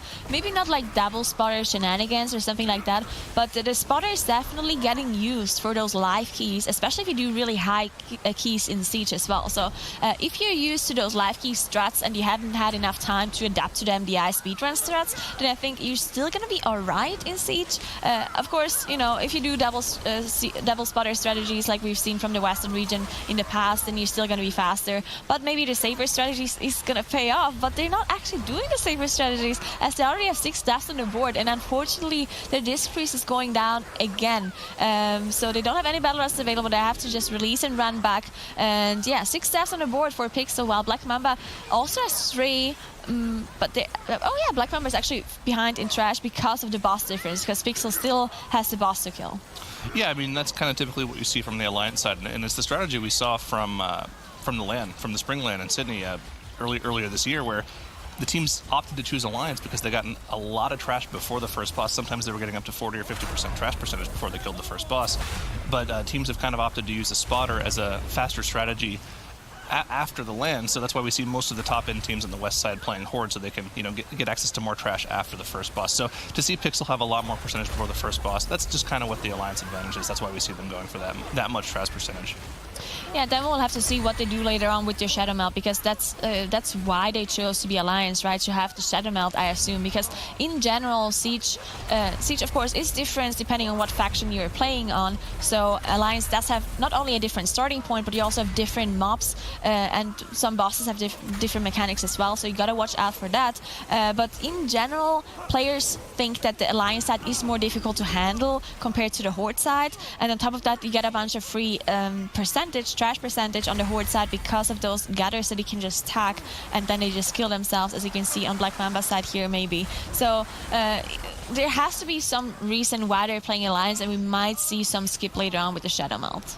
Yep, and of course, Black Mamba has already they've opted to skip that pack before the bridge, like we see most teams doing. They went off and had the rogues deal with all the gutters, and they're just going to go ahead and do this big pull like we see from all the Western teams, where they pull the trash pack on top of the boss, and they're going to use the spotter to cleave everything down except for that one cannoneer. They'll have to actually focus that down with the boss.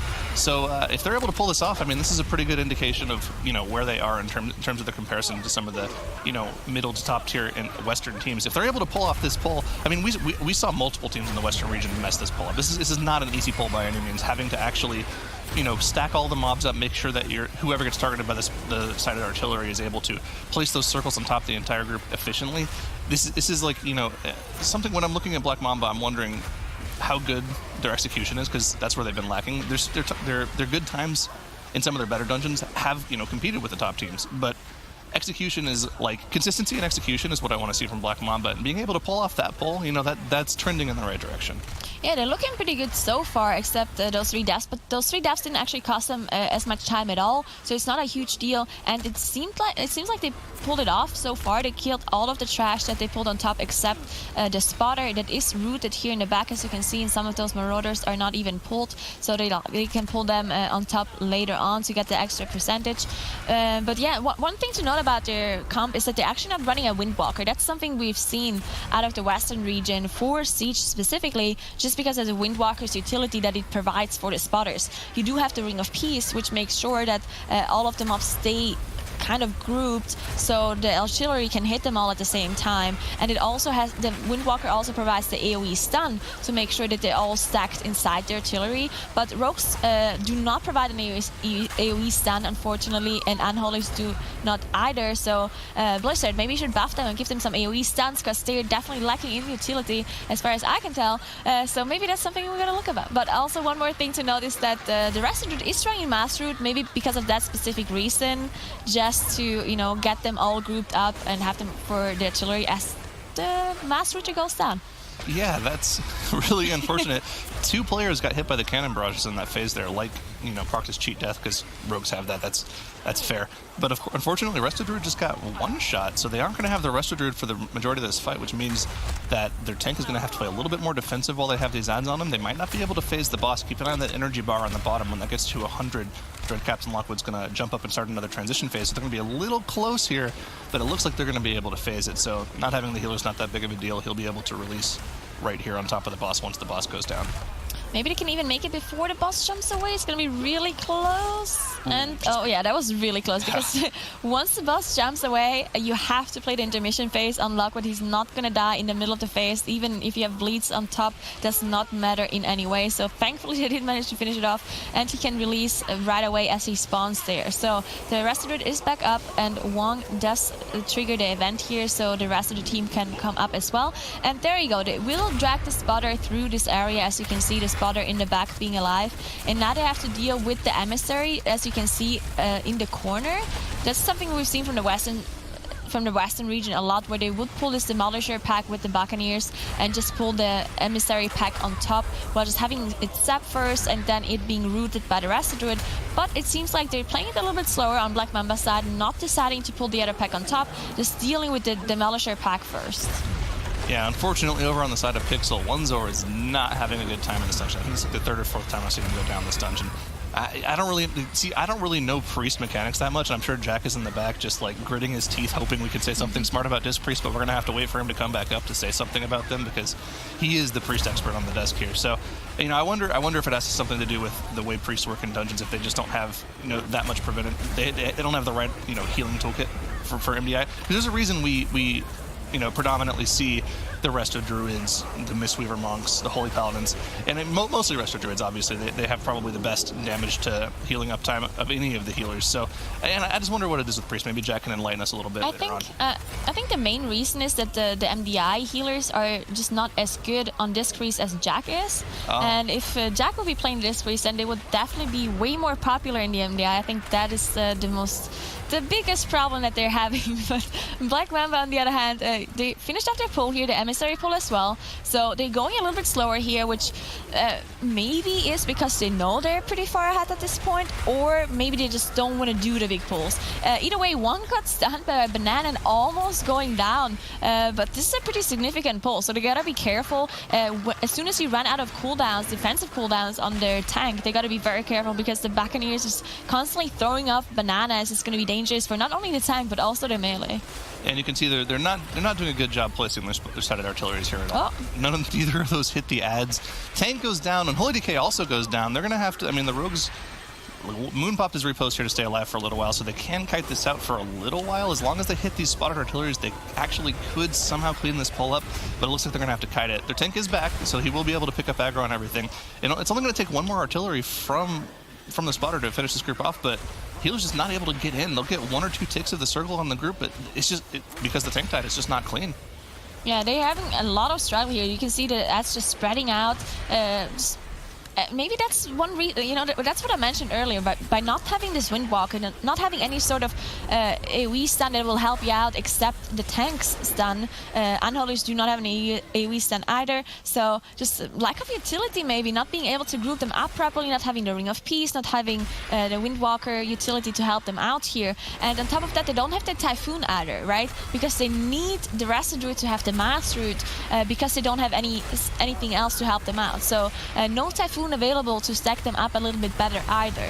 But now they seem to be recovered. Unfortunately, the rest of it just ran into a banana on the floor, but thankfully it's not a huge deal, not getting hit by anything else outside of it. Also a little bit out of position here, so the first artillery will not hit the packs, but they're like, oh, the banana Oof. Okay. Okay. I love this POV. You can see the characters slip and fall over. Oops, my bad, guys. A little hungry there. Took a banana to the face. Fortunately, it's not causing a wipe, but you know that could have been scary. He fell on a banana in the sided artillery, which, as we saw from Pixel's side, that does one-shot even the rogues. Unfortunately, just more wipes coming out for Pixel here. Tanks going down. It's just not clean on their. It's even more so not clean on their side. Black Mamba has had deaths, but they've been able to recover the pulls that they've had deaths to. They have the wherewithal to understand what they need to do to live on a particular pull. Even when the tank goes down, you saw the rogues pop the repose and kite it out. That was good fixing of the problem from them. Like these guys are MDI veterans. They've been around for a long time, and I think we even saw there were a lot of times even last season where I think this was the healer where. In Shrine of the Storm, team wipes. He got the shadow mode off and was able to raise the grip. And I remember this team was winning a couple maps that they kind of had no business winning after their wipes because of it. Like Black Mamba is one of those teams where they're actually pretty good at fixing pulls when they go wrong.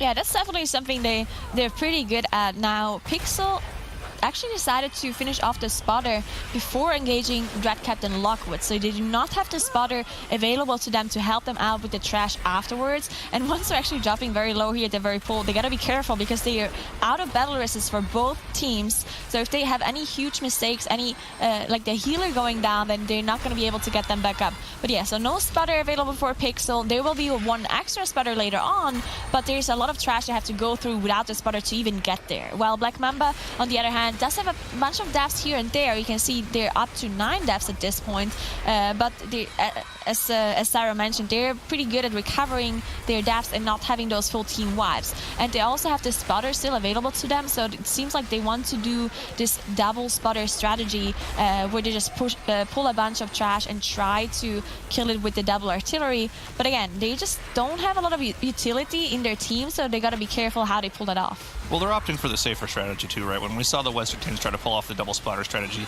it consisted of them running through this entire section of the dungeon, using that monk, like you mentioned earlier, to bring a piece of all the trash together, and then using both of the sided artilleries to AoE all the trash down. They've opted to just go ahead and go through and slowly take care of it one pack at a time, and they're even pulling this extra pack on the side that we don't normally see groups pull just for the extra percentage.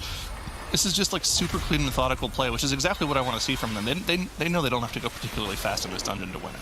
Yeah, I like this as well, just because, again, they probably know that they're this far ahead at this point, and maybe they can even do the other strategy where they pull everything and just play it a little bit riskier, but maybe they're saving those strategy for teams where they have to pull it out. If they know they're behind, they have to do those pulls, maybe they save it for that rather than against Pixel here where they know that they're ahead. So definitely don't have to pull out any super risky strategies at this point. Now, it also seems like it seems like they actually finished off the spotter at this point. So because there's a new spotter right in front of them, they finished off the old one, not doing any 2-spotter shenanigans yet, just because, it's just safer to get out of combat, finish it off, get a drink off on everybody. And now it also seems like they're doing the safe sniper strategy where you get the Quadra CC off on them. Yep, this is just super safe. The important thing to mention about this CC strategy is, of course, normally whenever you do damage to a CC'd mob, it'll break that it'll break their crowd control. But because they're using damage from one of the other, from something that's essentially a friendly mob to them, it doesn't break the sap or the distract that they're using from the rogues.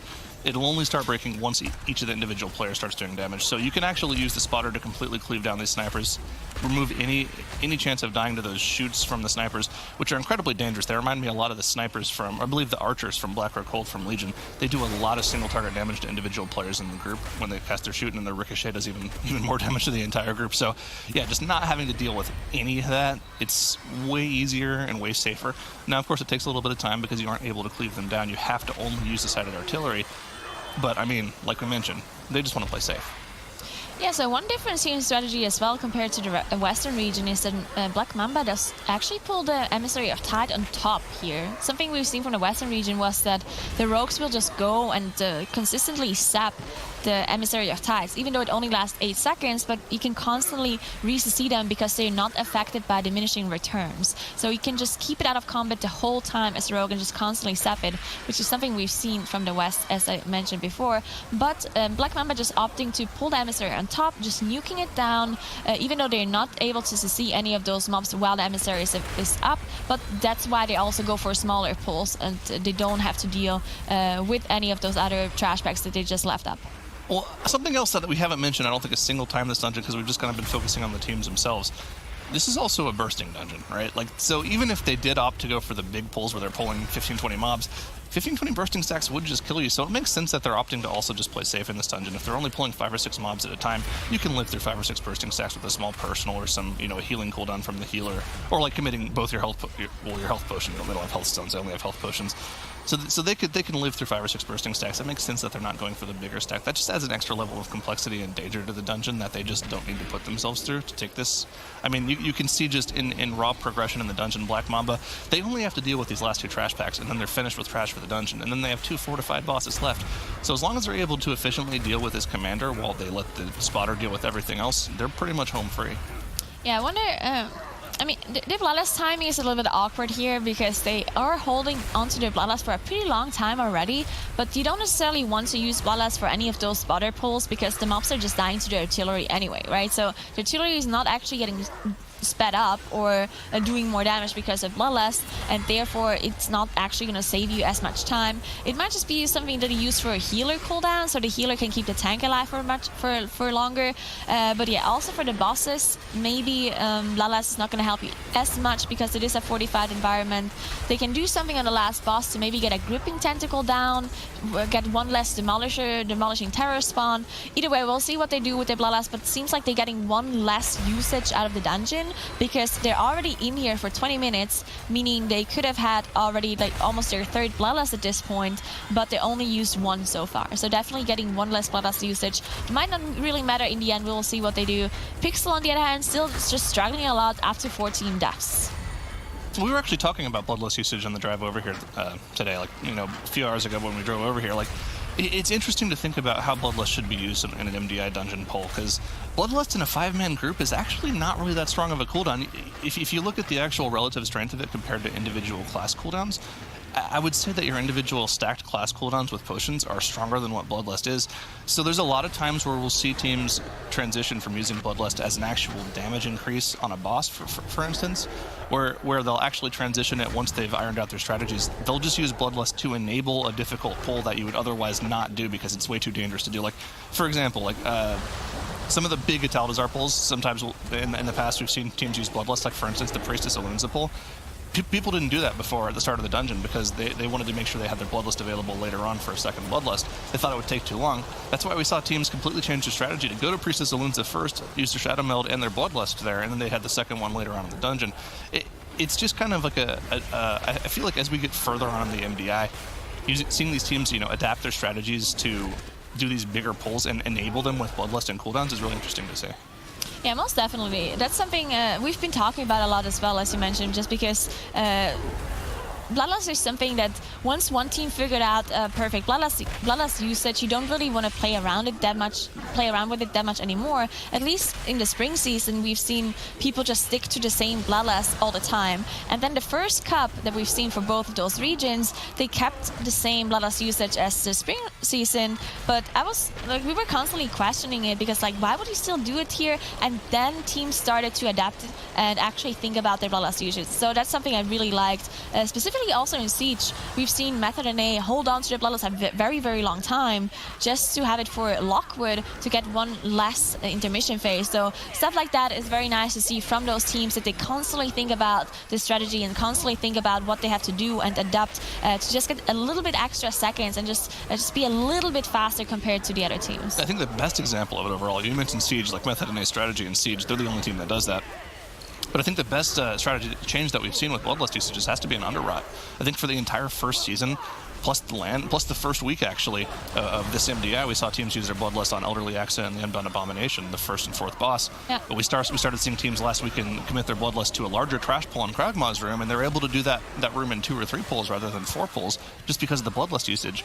And like we've mentioned several times throughout this entire cup, whenever you're speedrunning these dungeons, your number one priority is to complete the dungeon in as few safe pulls as possible. And using a Bloodlust to reduce the amount of pulls you're doing is exactly how you want to be kind of crafting these MDT, these dungeon routes. So it's just really interesting to see the evolution of dungeon routes from these teams as they go through the years and get more practiced.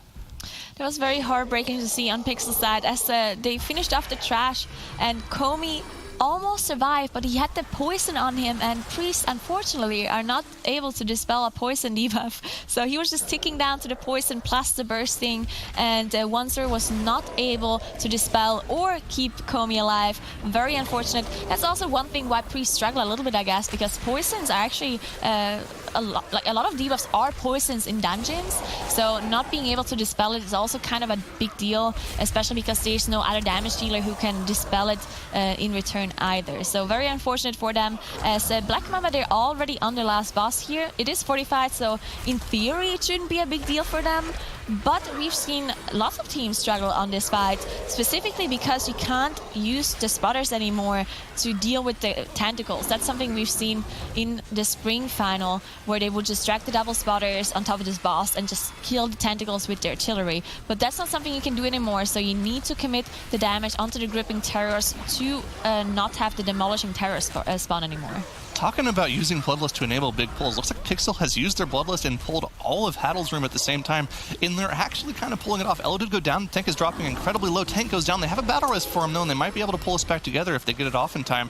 Fame goes down as well, but there's enough mobs low enough to where they might actually be able to finish this off. And we've been kind of side-eyeing Pixel for most of this game, but being able to pull off that pull, I mean, there might be a little bit more to them than just their time trial times. Like, being that pull is a difficult pull, and yeah, they committed their Bloodlust to it, and yeah, they're not exactly the cleanest in pulling it off, but even attempting that and almost getting it just like that, it was cool to see.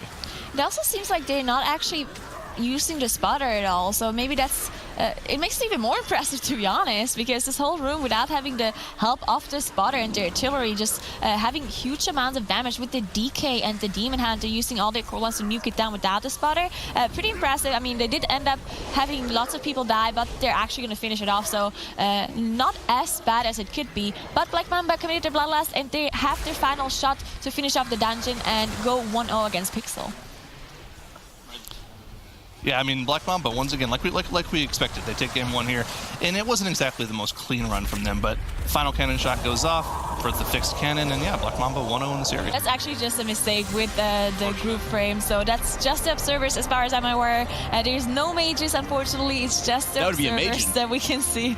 They're playing a 10-man dungeon. Yeah, I mean, I've been watching Classic. We've seen 10-man dungeons. True. It's not that big of a deal. I think we've seen, I mean, if you've been watching Classic, mages are actually great. What they can do is they can Frost Nova things, right? And then they can Blizzard, and then Kona Cold. They do a lot of AoE group damage, so it's great for them. Unfortunately, like the Monk has gone down on this initial skip here to the minions of Zul, it looks like. So, a little unfortunate death from them. They'll be able to res him up as long as they haven't already hit the gong. So, oh no, they're just in combat with the Guardian, so they're going to have to go ahead and deal with these. Well. Pixel is having the same problem, actually. Komi going down from one of the frontals.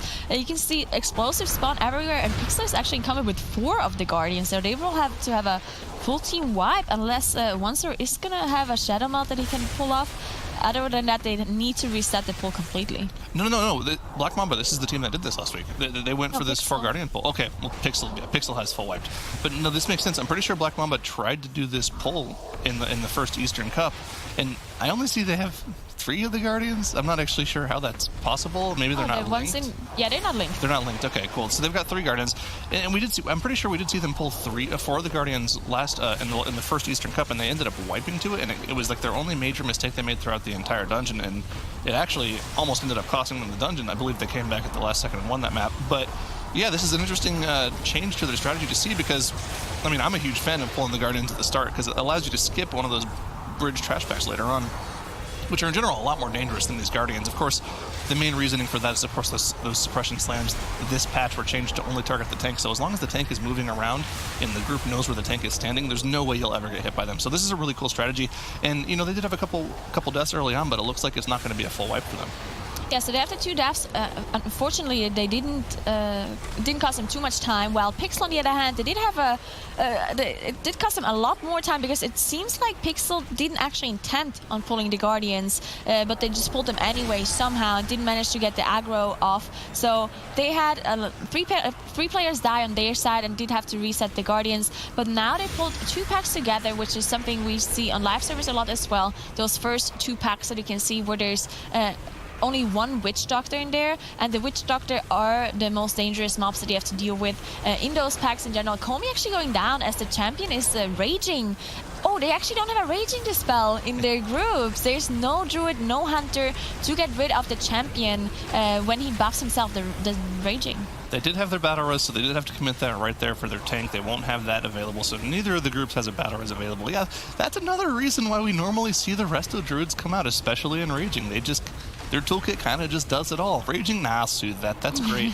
I mean, it's something that we kind of are just so used to seeing that it's, oh yeah, it's a Raging affix. Yeah, the Resto Druid's really going to have to make sure they manage their Soothe cooldown. But yeah, not having a Resto Druid for Raging is a little unfortunate for them. So we'll have to keep an eye on whether or not that's going to be a problem for them going on. And once again, Komi and Fame going down, and this is just going to be a full team wipe for them. Yeah, there's no way. I'm not really sure if Onzer is actually, I think he's got Shadow Melt. I believe you just can't see it on the buffs, but I do believe he is playing Night Elf, but he didn't manage to get the Shadow Melt off. Unfortunately, I also don't see if the cooldown is ready or not, so they have to run back, and all of the trash mobs are still there to start because they didn't finish off those Guardians, so I believe they don't have the Shroud available and Elo because they only have 1 Rogue, so they will have to deal with those mobs. As you can see, they're just charging in onto this, on top of this Void Emissary and the champion as well, so they will have to nuke down the Void Emissary before they die to those AoE casts, or they have to go in line of sight if they don't have enough damage to deal with it. But yeah, they have to do some trash that they didn't plan on doing because of this full team wipe that happened to them. And Black Mamba also having some issues. Their Monk going down again. Yeah, Lyke has now died twice in this dungeon. I think the first time was just a messed up skip from them. It wasn't exactly the cleanest skip, so he ended up going down to those minions of Zul. So I wouldn't really blame that one on him. But yeah, another death in this trash pack here is a melee DPS. I'd imagine that he got hit by some of those gust slashes. Not exactly the ideal scenario for a melee player. So we'll have to keep an eye on that going forward. You see him channeling his Latent Arcana trinket, the Ishara trinket, the font of Ishara off in the corner there. He'll have a lot of damage for this pull with the Touch of Death and the Cologne, so we'll keep an eye on his damage here. Should be pretty high. Hopefully it's high. Hopefully I'm not just making things up again. But yeah, this dungeon's going to be a lot easier for Black Mamba just because of that Druid. Being able to soothe the Raging on a ton of these mobs in here, notably the champions, of course. I mean, it's a big deal on this Raging affix. And not to mention, they also have to hit explosives, so it's really dangerous. Not Raging, by the way. Only the champions rage. Just making things up once again. I think that's going to be my bit this week. I'm going to make a lot of things up. That's going to be a lot of fun. Yeah, just the champions, of course. But yeah, it's going to be interesting to see whether or not they're able to pull this off. But unfortunately, he ends up going down with one of the rogues as well. Hopefully they're able to clean this pull up.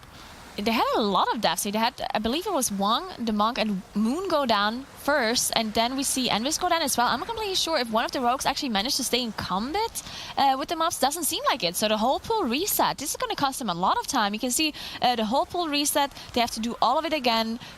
But I mean, in the end, Pixel still very far behind just because of this huge team wipe they had and not having another Shroud available to them. They had to just go back and finish off all of those Guardians that Black Mamba already dealt with on their very first pull. So Black Mamba still had Pixel as well on 9 deaths. So both of those teams actually completely even on time, as both have 45 seconds of death penalty. One thing I don't really like about Black Mamba's strategy here is that they're not committing their Bloodlust on those difficult trash pulls. And I mean, you can see how much they're struggling because those are very difficult pulls. And you have those Witch Doctors who constantly need to be interrupted. Any cast that goes through is a huge problem for the tank. And if a Shadow Bolt volley goes through, it's a huge problem for the team. And then you also have those explosives that you have to deal with. And we've seen some Eastern teams struggle with explosives in the past. So just not committing the Bloodlust, just saving it, what I assume is for the boss, seems not very efficient in my opinion. Yeah, it's actually kind of scary how close these two teams are together, but it makes a lot of sense, right? In King's Rest on Fortified, I would say that the two hardest parts of the dungeon are, number one, this first boss trash room. All these trash pools are incredibly dangerous to deal with. The champion alone is probably the most dangerous part of this trash, as long as you're getting the Shadow Ball volley kicks like you mentioned. And then after that is going to be the Berserker trash on the bridge. So seeing Black Mamba get through this first trash room, yeah, even though it wasn't clean, we've seen how they pull this dungeon. Whenever they did this entire dungeon in the first Eastern Cup, they did have problems at the start of the dungeon. But on top of that, they were able to clean up the run for the rest of the dungeon afterwards. So hopefully they're able to keep it clean with the practice that they already have in this dungeon. And like you mentioned, very weird strategy. They end up using their Bloodlust on the Golden Serpent, on the fortified boss, which they definitely should have used that on the trash.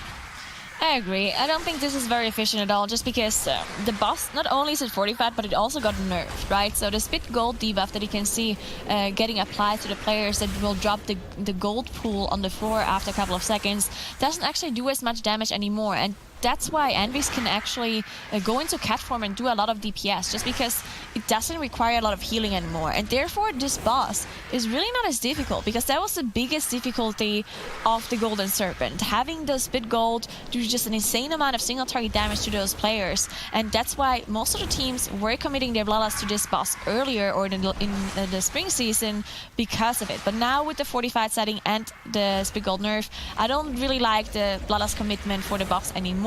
But maybe they just figured they want to have more single target damage and just finish it off faster. Either way, they are on 30% on the Golden Serpent here with 9 deaths, while Pixel is still struggling. They're on 14 deaths at this point, and they also have not committed their Bloodlust yet. Yeah.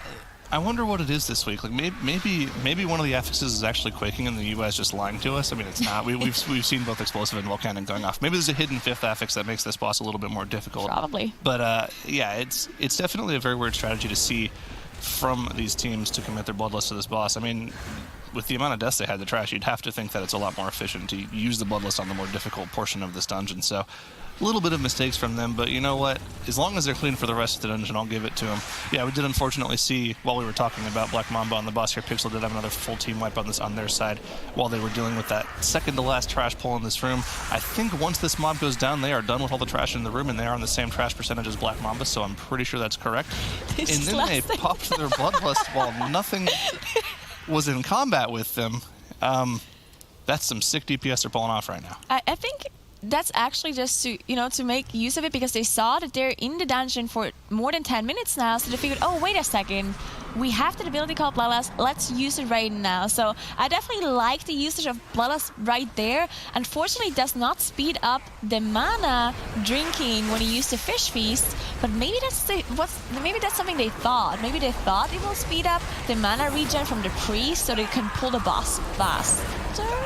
Anyway, moving on, as Black Mamba is on the gauntlet here. They only have one Guardian left, one of the constructs that they didn't pull at the start. I don't think they're gonna pull it on top of the gauntlet. Either way, at least I don't see it yet. If the healer wants to go pull it, he will go later. Actually, no, he can't go anymore. They already pulled them. Oh, they pulled them at the start of the one. They pulled no, three. I mean the just the one. I'm not sure if they would want to do that. They'd have to commit their Shadow Meld to dodging the Void Emissary. Oh, so, true. We'll have to see. Maybe they do it. Maybe this is they specifically only pulled 3 so that they have a particular like individual mob count that they're going for. We'll have to keep an eye on that, because Black Mamba, I mean, we've seen. This is actually a different strategy with only 3 of the animated Guardians, but I'm interested to see what they're ending up pulling. I mean, we've been talking about King's Rest. King's Rest is very much not a solved dungeon, right? When we talk about solved dungeons, we talk about dungeons where teams have kind of committed to doing the exact same route because they've just kind of realized that that's the best route. Like, so for instance, Waycrest Manor in the spring season, Team D kind of solved the dungeon, everyone took the route and did that. I think Freehold is pretty much at the point where it's kind of solved as well, and it's just down to execution. So King's Rest is very much not that. There are definitely a lot of teams doing different strategies in this dungeon, kind of mixing up their pull counts, skipping different packs, figuring out what they have cooldowns for, what they don't have them for. So very interested to see if Black Mamba comes out with a strategy or like a pull route that seems better than what we've seen from many of the Western teams. I think what I would really like to see from Black Mamba is this one strategy we've seen from Method EU. Because last Cup, or the Western region in general had the time trials King's Rest, and Method EU had like a 2-minute faster King's Rest time compared to anyone else. And then everyone was thinking about, oh my god, what is Method EU doing? What kind of crazy pull are they doing in King's Rest just to get this fast time? And then they were playing the dungeon live on Cup last weekend, and it seemed like the only thing that was really like putting them ahead was that the fact that they were they were distracting the Brute before he patrolled into the Emissary, and then they could skip the Brute because of that, because the Emissary actually makes mobs stop patrolling, and what the Brute usually does, it starts in the back and then it will patrol in the front and it go into the Emissary and then it will stop there. So if you don't go there early and use the C or distract the Brute, then you can't get him out of the pack anymore and you have to deal with it. And Method EU smartly just stealth-passed there really fast to be able to distract the Brute and not having to kill it. So that's something that maybe Black Mamba picked up from the Western region, but I personally think is a very smart way to deal with the bridge area. And I think that's something we're going to see from most of the teams in the future as well. Yeah, I think it was they distracted twice, then they were pieced so that he stayed on the bridge. And at that point, they were able to actually, they had already pulled the pack, so they didn't have to worry about him patrolling back into the center of the room. So yeah, it was really interesting. And that was also enabled by the fact that they did the 2 Guardian pulls at the start of the dungeon, where they pulled 2 on top of the boss and then 2 into the gauntlets. So like there's a lot of pre-setup involved in this dungeon, and you can kind of theorize what teams are planning to pull on the bridge based off of how many of those Guardians they pull at the start of the dungeon. So we've seen 2 Guardians, we've seen 4 Guardians. I don't think we've ever seen 3. That's why I'm so intrigued by this. Yeah, I wonder if they want to pull the construct right after this gauntlet. Yeah. They want to test the beam to maybe get the last percentage that they need. I'm not disliking the strategy of pulling 3 constructs, just because I think by pulling only one of the entrance constructs, you don't have to get in combat with the Void Emissary, because you can maybe pull it from range without going too close to the Void Emissary. So maybe that's something they did, but it seemed like they were in combat with the Shadow of Souls at the start, and they were having some trouble there as well. Either way, we'll see what they do to get that last percentage, and we'll also see if they manage to skip this Brute or not. They're done with the Gauntlet now, while Pixel is still working on it. Pixel at this point up to 14 deaths, but they did manage to finish off the first boss easily without any issues, even though they did waste half of their bloodlust before even pulling the boss. Yeah, and we'll have to see how they do planning on pulling that construct, because obviously if they're going to pull it, they're not going to pull it right now. They're going to pull it once all the oozes in this room are dealt with, and once they're cleaving the 2 constructs inside the room on top of one of the sides of the room. So they'll be cleaving 3 constructs down. So we'll have to see how to deal with that. Now, of course, we've had bursting in this dungeon for the past few weeks, so we've always kept an eye on how teams are pulling this dungeon. No bursting this week. However, Volcanic and Explosive, when you're pulling this many mobs, is incredibly dangerous to look out for. You have to keep an eye on how many Volcanics are spawning on the healer here. But if the healer's in melee, the Volcanics are just going to spawn in melee, so you have to keep an eye on that as well. And they're actually getting very good explosive spawns. I think I've only seen like 3 or 4 pop off. There we go, 2 spawning now, 3 spawning now. So they'll have to keep an eye on how they deal with those explosives. But so far, they've done a fantastic job of dealing with them. Now, they didn't pull the entire room. They left those 4 on the side that you can see there. It might have been a little bit more dangerous if they pulled actually everything.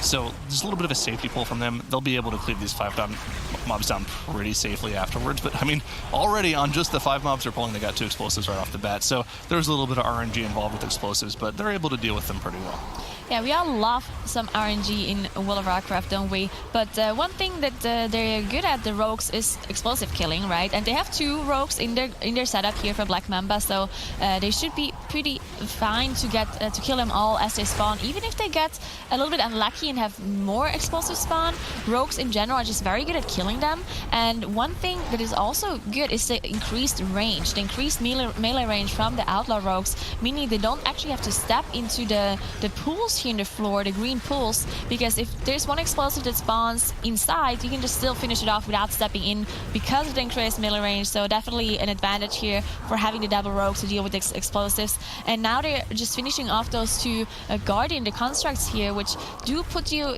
into one of those tomes in the side, but all you have to do is click on it and it would always pull you into the closest one.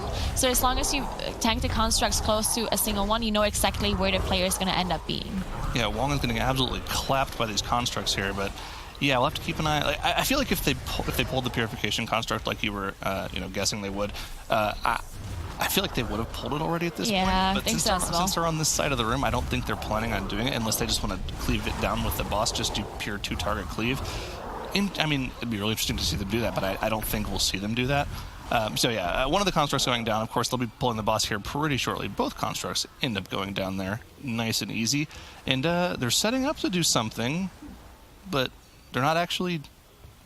Is someone stuck inside? What are they doing? They're just not doing anything. Okay, let's pull the boss, guys. Yeah, Manchumbidi and Balmer, second boss of the dungeon. And it looks like they're not going to pull that purification construct. They've been thrown for a loop there. I was wondering what they were doing. Maybe they were doing like a little pep talk before I know what they're doing. They were tabbing to WoW Classic and move their characters so they don't DC, so they don't go back into queue. That's exactly what they were doing. And now they prevented the disconnect, and they're on their way to fighting Machimba. Machimba, one of those bosses that just does a lot of tank damage. We heard Slew talk about it a lot. This tanks having to be very careful to be able to survive this, but it's a fortified setting and none of the affixes really do anything for this boss fight. You don't have anything like Grievous or Necrotic that will prevent you, or they will make it even more difficult. So it should be okay for Wong to stay alive. They also have their Bloodlust available currently and they're not choosing to use it here. So we will probably see something like a bigger bridge pull or something like that where they want to commit their Bloodlust later on. Or maybe they want to save it all the way for Shadow of Zul, but that's still a long way to go.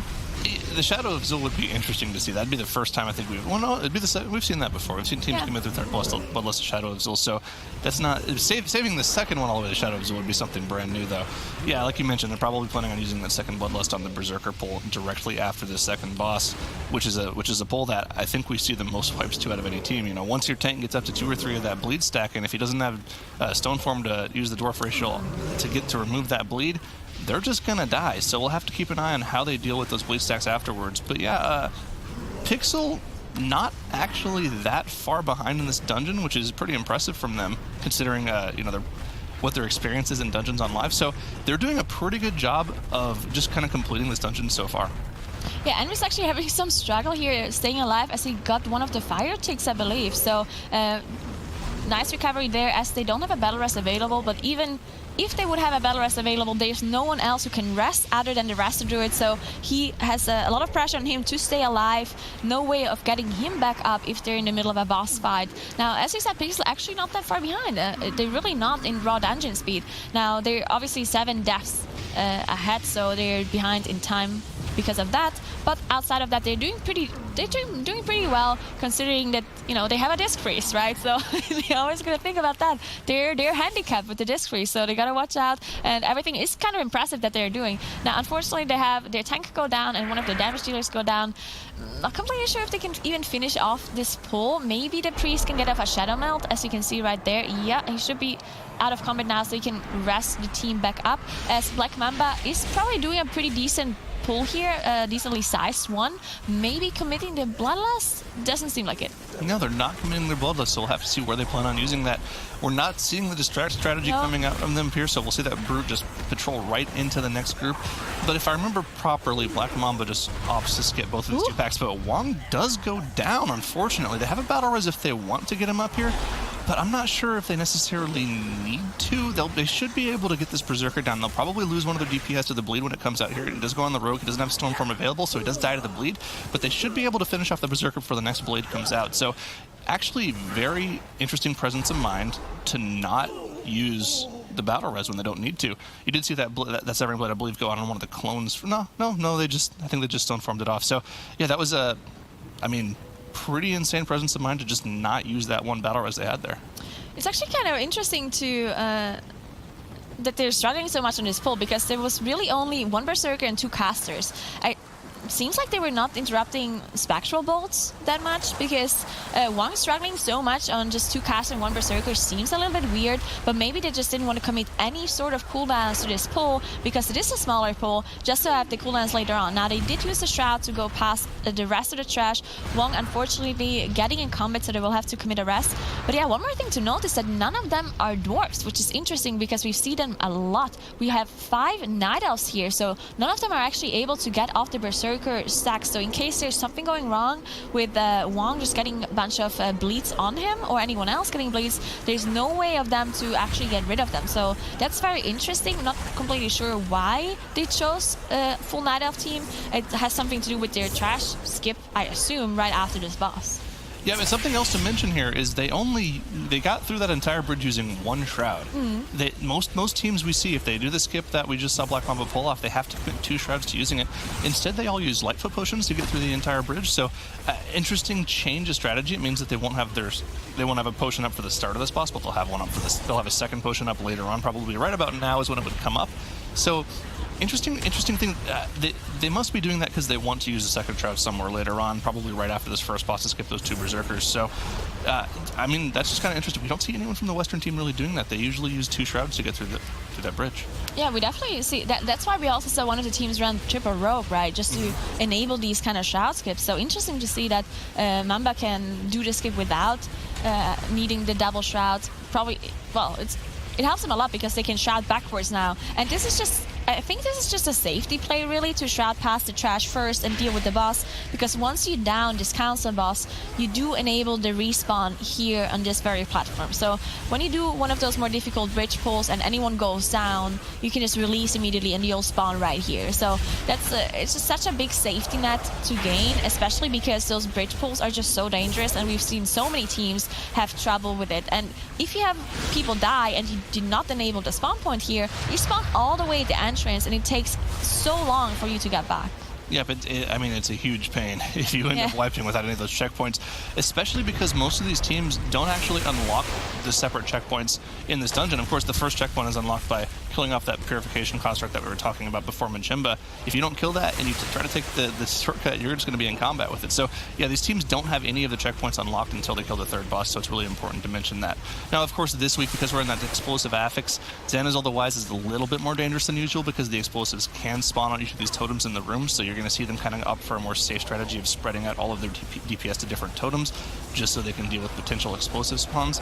But looks like they're able to deal with it nice and clean, and they shouldn't get a second totem set because we are on that fortified affix where the boss has less HP than it would on Tyrannical. Very clean execution from Black Mamba so far, and we mentioned it. Like, the start of their dungeon, it was shaky. They had 9 deaths at the start of the dungeon, but for the entire rest of the dungeon so far, they've only had 4 deaths. They've been a lot more clean, and 2 of them came on that Berserker pull just now. So they're definitely a lot more clean in this second half of the dungeon than they were, earlier on. Yeah, most definitely. And also, one thing to know about their Bloodlust, they have been holding onto it for quite a long time. I believe it came up at Machimba already, so definitely have something in mind for that Bloodlust usage. We'll see. Maybe they're doing a bigger trash pull on the bridge later, or maybe it's really for the Shadow of Soul. Maybe they really just struggled with that mini-boss, which is probably the most dangerous mini-boss out of all dungeons, Shadow of Soul, just because of the sheer amount of magic damage it does to the tank. So we'll see what they use their Bloodlust for, but now they only have to deal with Akali at this point. This council fight actually has a set rotation of bosses on the tournament realm, so it's always Akali last, and Sanasel second, and then Kula first. Yeah, something else I'm interested to see, and this is a complete side note. I mean, this is nothing to do with the actual tournament whatsoever, but the Western region last weekend, Abracadabra, Ashine in Discord was messing around saying, oh, we're going for the most deaths in a weekend for a winning team. And I think they ended the week with something like 120 deaths. So yeah. Black Mamba is on a pretty good pace so far with his first 2 dungeons. I'm interested to see if they're able to keep up with Abracadabra there.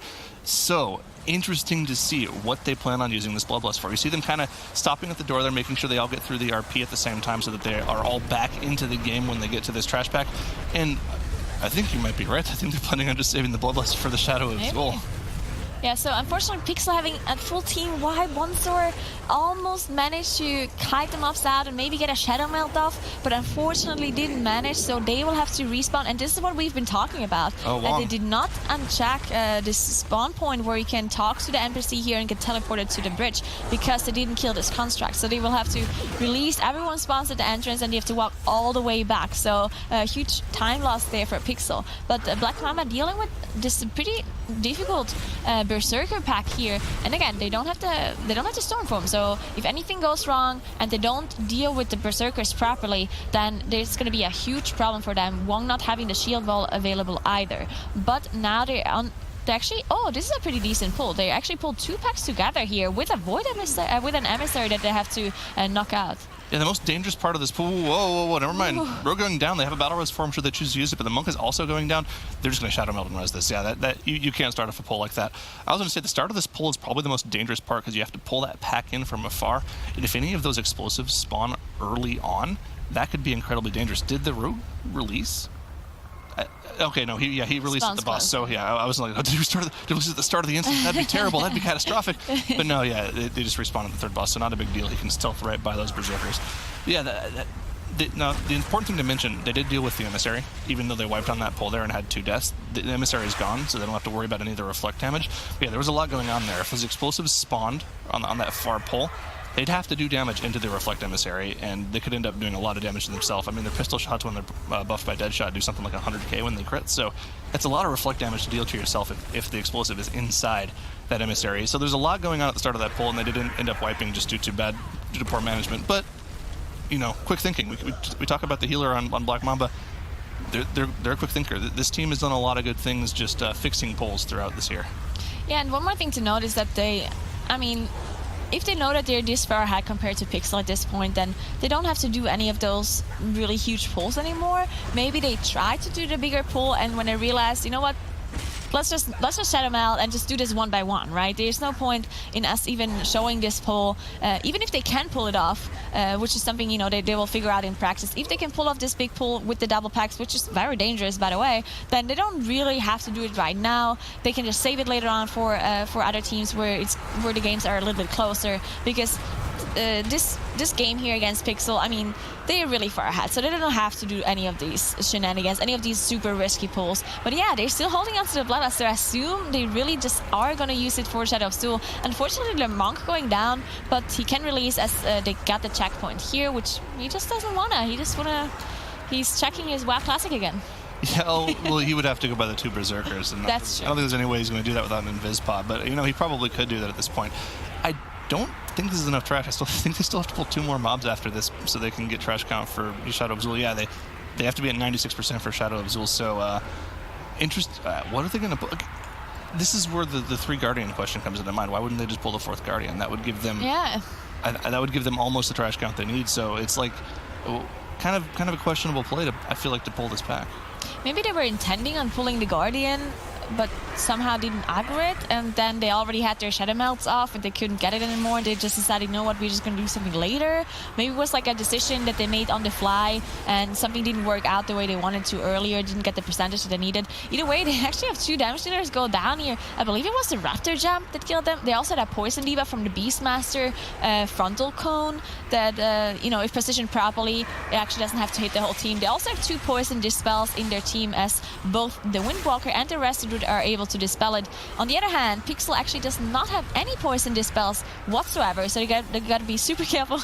And we just saw one story got knocked off very far in the air by this Brute, and unfortunately going down as they have a full team wipe on their side. And Black Mamba only has to finish off those 2 Raptors, and then they're going to have enough percentage to move on to Shadow of Soul. Yeah, poor Talos walked up to the desk and now he's walking away holding his head with his hand, so we'll have to keep an eye on what he plans on doing with MDT after this. I'm actually kind of interested to see what he plans on doing, because I want an explanation for the 3 Guardian routes. So Black Mamba actually finishing off their trash count. They're moving on to Shadow of Zul here, and this is the big moment. Do they use their Bloodlust on the Shadow of Zul? Was Nugura right? They will. Is she right? There She's we go. right. Wow. I mean, they had to save it for like 10 minutes. Yeah, that was actually 10 They could have minutes. used it and then used the 3rd. Okay, whatever. That's pretty silly that they waited so long. Of course, they did wipe, right? They wiped, so they're just going for a safety play. I think this is probably. I mean, we talk about how dangerous the other trash is, but so many consistent times we get to the Shadow of Zul, and we say, oh, there's no way the tank's going to die, and then in the last 5% they die. So yeah, there's no way Wong's going to die with Bloodlust here, right? I mean, he probably just cast a curse. I mean, he is going to go down, but I mean, he still wow. All right. But yeah, Wong popping his shield wall here at the very end. Now they're out of cooldowns. No more defenses available except the shout for Wong, so he needs to be able to stay alive here. Now, Bloodlust running out as well. But yeah, the debuff that actually gets applied to the tank actually stays even if Shadow of Soul dies. So sometimes the tanks on live servers, they will just, you know, tank Shadow of Soul, and as soon as Shadow of Soul dies, they just leap away from the healer and just run away. And then the healer can't actually heal the debuff that stayed on them, and they'll go down. But none of those mistakes for Black Mamba. And the one thing to note as well is that they actually did get 100% trash now. It's just a graphic mistake, so they actually have all of the trash that they need in this dungeon right now. Yep, and man, Pixel is just not having a good time with his bridge trash. I mean, we talk about how dangerous it is to deal with, but for a team like Pixel, and I want to give Pixel credit where credit's due. If you go look at the Raider IO for live, I think their highest time dungeon is a 15. So the fact that they played so well up to this point in a dungeon that's 3 above what they've actually timed on live, you got to give them credit for that. They played pretty well to get to this point. But yeah, I mean, it's just unfortunate. It goes to show how dangerous the trash on this bridge is. The Brute, the Berserker, all of these spectral mobs, even the Beastmaster is hard to deal with for a team that's not practiced in doing it. So you got to give them credit where credit's due. I think they've been playing pretty much above where their skill level shows on live, so good on them. However, Black Mamba, I mean, these guys are veterans, even though they've had, probably not the cleanest dungeon we've seen from them. We're seeing more of the bad side of their team. Maybe they knew that they were going up against this particular competition, so they didn't want to practice this first round as much. Maybe they're more practiced in the later rounds. But it's good enough to get through to the second round for them. So we see them engaging to Zala here, and of course, most dangerous part of the fight, that Deathly Roar is going to fear everyone for a couple seconds. But once you get through to Zala, the fight's pretty free. I actually have to call out Black Mamba here a little bit, just because we talked about Pixel and them being the last seed, and their highest keys at plus 15 in time. So they're actually showing up and they're doing well, considering there's nothing to expect from that. You don't expect them to do a 20-minute King's Rest, right, for Pixel side. But Black Mamba is one team we've been talking about a lot, and Black Mamba is a team that needs to show up if they want to get the points, if they want to qualify. They need to show up right now. They need to get the dungeons done. They need to get their execution done, which is something we've been talking about for so long about the team, just because the strategies are there. They have the strategies. They have everything that they need to get the dungeons done. They just don't execute the strategies very well. And last time around, they have been talking about their nerfs and just, the complete new DPS roster that they got this time around in the summer season, causing them to have some problems with nerfs, just being, not being up to speed with their team synergy. But this is the second cup, and there's only 3, right? So at this point, they need to get everything together. They need to calm down. They need to have the head in the game, and they need to stop having those execution mistakes. This time around, it's going to be enough for Pixel, but in the next round, they need to show up. They need to not have those 18 deaths anymore. Absolutely, and of course, Atal'Dazar down to 15% for Black Mamba, and I think it's all but said in this series. They're going to take this 2-0 and move on to the second round. But looking forward to who they're playing against, I feel like I believe they're playing against the winner of, let's see here, AAA and Big Money Crab. Big Money Crab is back in the tournament. I mean, looking at the way these teams played in the first Eastern Cup, AAA looked AAA was actually pretty similar to Black Mamba, where they had their really, really good dungeons and they looked really strong, and they had their poor dungeons where they actually looked pretty poor. So, yeah, like you said, Black Mamba's going to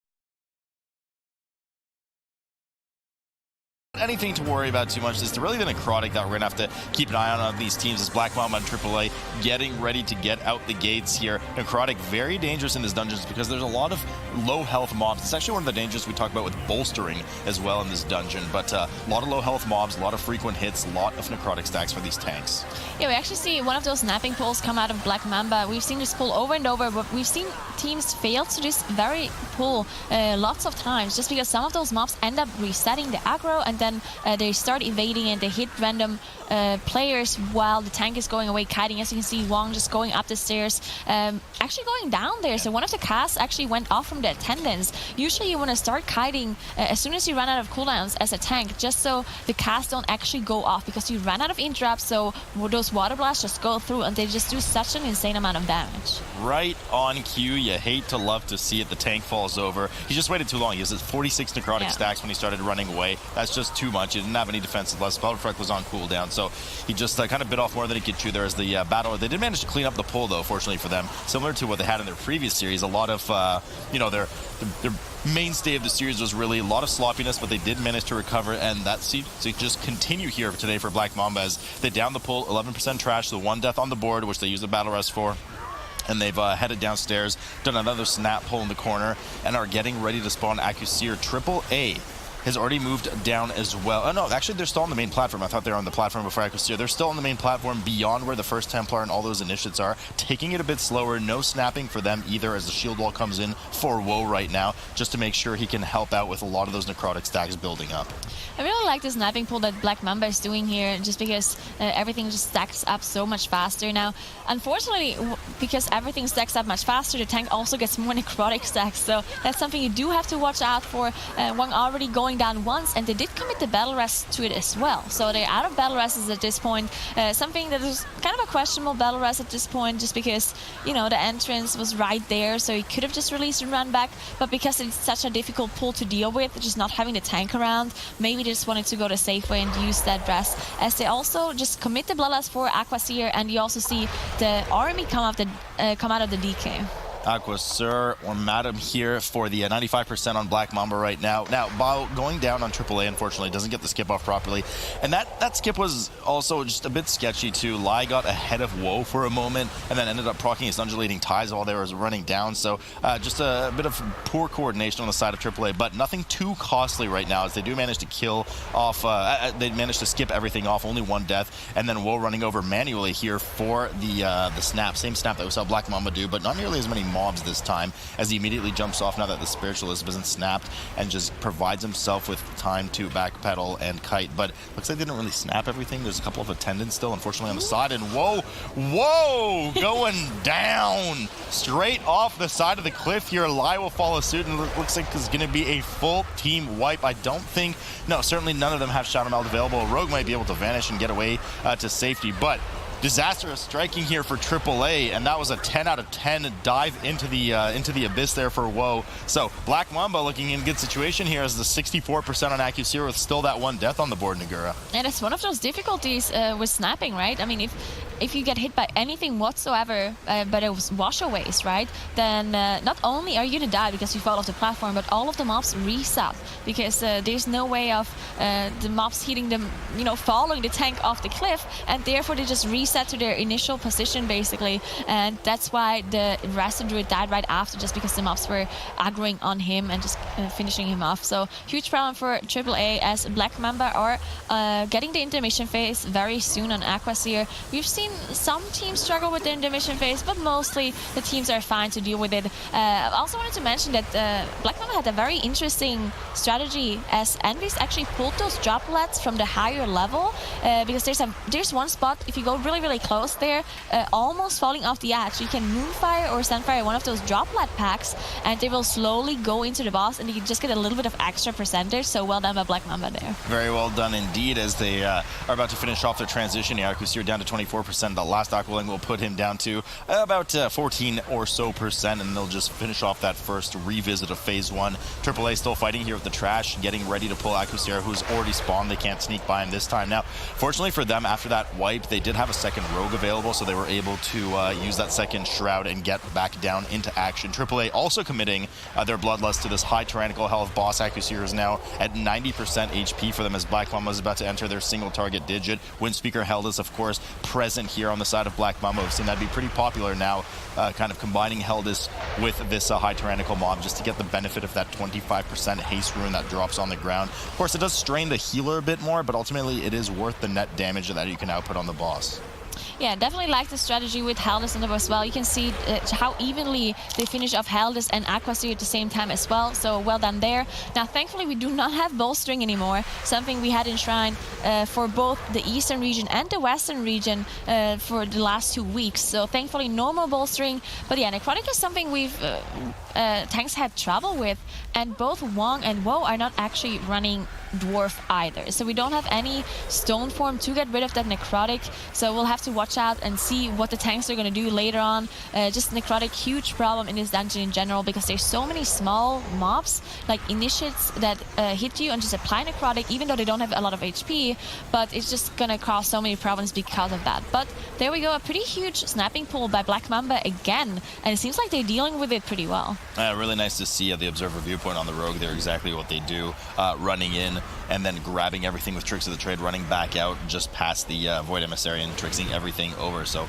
neat for them to see. Good view there by them, as the Black Mamba hitting just about 40% in a moment here, 41%, as they kill the most of the trash and are ready to run by that Void Emissary, likely committing their Shadow Meld to, I would assume, a pretty substantial skip, so they're probably going to combine some of this with the bridge as well, just to get either, well, I'm not sure if they're going to want to tank the Guardian Elemental.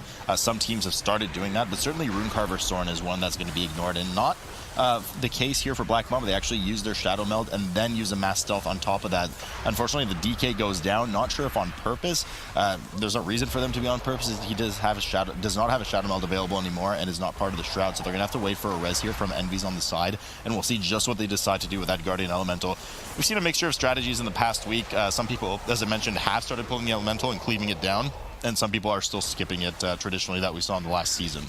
Yeah, the reason why some of those teams actually choose to pull those mini bosses is not because they're easy to deal with, but because the percentage gain from trash mobs has been changed in Shrine. So some of those mini bosses just have to be pulled to get the count that they need, so they can skip some other packs later on that are even nastier than those mini bosses. And we do have a tyrannical setting, so the mini bosses are not actually buffed. They do get affected by fortified, but not tyrannical. So some of those mini bosses can be dealt with, especially if you just cleave them on top of some of those trash packs. It's not as inefficient as just dealing with it all by its own, which just costs a lot of time. But those teams just decided to pull some of those bridge packs and just mini bosses on top of trash. But Black Mamba seems to be skipping this bridge elemental. Yeah, certainly more traditional pull. Moon does have Vanish, so they let a rogue do it there because Wong did not have Shadow Meld available. Used it earlier to drop aggro with the Void Emissary at the top of the stairs. AAA here finishing off. Windspeaker held us that really did not get very efficient cleave on top of Aggressir, who's already dead for them. A lot of damage coming in on the group. Lai's still fine on mana though, but just a lot of time lost here for Heldis, and it looks like they're trying to kind of drag it over to the door and make something happen with these initiates. Just get a bit of efficiency, if nothing else, on top of Heldis, as Black Mamba has already moved into the dangerous part of the pre-dual boss council trash here with a lot of the apprentices, and there's Iron Hulls and there's Tidecallers in there as well. Now, you can already see soon enough, at least, that Wong just wants nothing to do with this pack. He's already run pretty much across the map, dropped his Necrotic, and then charged back in. Wants absolutely no risk. They don't have a battle res available, and he already dropped once at the beginning of the dungeon with the Necrotic. So playing it safe here, and just a nice solid play by him now. That pull was actually really impressive. I don't think I've ever seen anyone use the snapping spot. So I was wondering why Wong is jumping around the ledge over there, like right next to the water. But then it turns out there's a snapping spot all the way in the corner, and they were tricksing the whole area on top of him, just snapping everything on top, grouping everything up, and they dealt with it really well. I've never actually seen that snapping pull from any other team so far. So interesting to see that we see another Shrine strategy come out of the Eastern region, out of Black Mamba. Seems like the Eastern teams are just very good at figuring out new small little tricks in this Shrine, as they dealt with this area super fast. Now they're done with their apprentice as well, and it's just a boss left. Just insane speed on this trash here. Yeah, no, really impressive. It's nice to see the Eastern teams. They're just kind of, I don't want to say the kings of, but they're certainly pushing innovation constantly in these dungeons. I mean, we just saw a bit there. We've seen it in the Waycrest Manor in previous weeks as well. So Black Mamba here getting started on Brother Ironhall and Galecaller Fae. High Tyrannical boss. They're not doing the trick that is starting to become somewhat popular for teams, where they jump up on the ledge on the side and basically nobody is worried in any way about any of the tornadoes going around. Just slightly the tank sometimes, only because you have to move out of the rune on the ground dropped by Brother Ironhall. But no problem here for them right now, so far at least. We'll see once the tornadoes start if it starts to be an issue. But a bit of disaster here on the side of AAA right now. A lot of buffed mobs, not bolstered, but you can see the damage increase for the Ironhall apprentices, the same one that Brother Ironhall gets for Black Mamba, running around and just trucking some of the members here. Hun had fallen, and he did, I'm not sure if he actually released, or no, that was one of their battle reses. They committed to one of their 2 battle reses there. So AAA just moving through this a bit sluggish compared to Black Mamba. Yeah, and one thing to note about this boss here that Black Mamba is working on is that there's the zones that spawn that will get rid of the Slicing Blast debuff. Yes, you can see that it's up right now. You will actually get rid of all of your debuffs. That's why you saw Wong just stepping into the zone right there and get rid of his Necrotic stacks. So there's just some very interesting mechanic that some tanks don't really know about. So just if there's a Necrotic weak, just remember that on this boss you can step into the zone, just clear your Necrotic, don't have to do any sort of taunting or running away shenanigans to get rid of it. So just Necrotic, not a big deal on this fight because of that mechanic. Gotta be careful with those shenanigans right now. Galecaller Fae at 25% for Black Mamba. It seems that they're going for a more mechanical efficiency strat, mechanical safety strat rather than DPS efficiency. Usually we see both bosses cleave together a bit closer in order to maximize DPS output. But Galecaller Fae about to fall here for Black Mamba, which makes sense because they're also not taking advantage of the strategy up on the ledge to make everybody's life easier. So they just want to get rid of all these tornadoes spinning around the arena as fast as possible, because those hurt quite a bit, especially if you have any slicing wind debuffs, which likely you're going to have at some point in order to not spawn as many of them, quite frankly. AAA doing their skip across the bridge here for the Guardian Elemental as it finishes channeling. WoW immediately grabbing the patrol, which actually seemed to have been grabbed by accident, but he reacts and gets a thunderclap in just to make sure he snaps Aggro, and they're only fighting 2 of them right now, which leads me to believe it really wasn't planned to pull just yet. They probably want to do a bigger pull on top of that.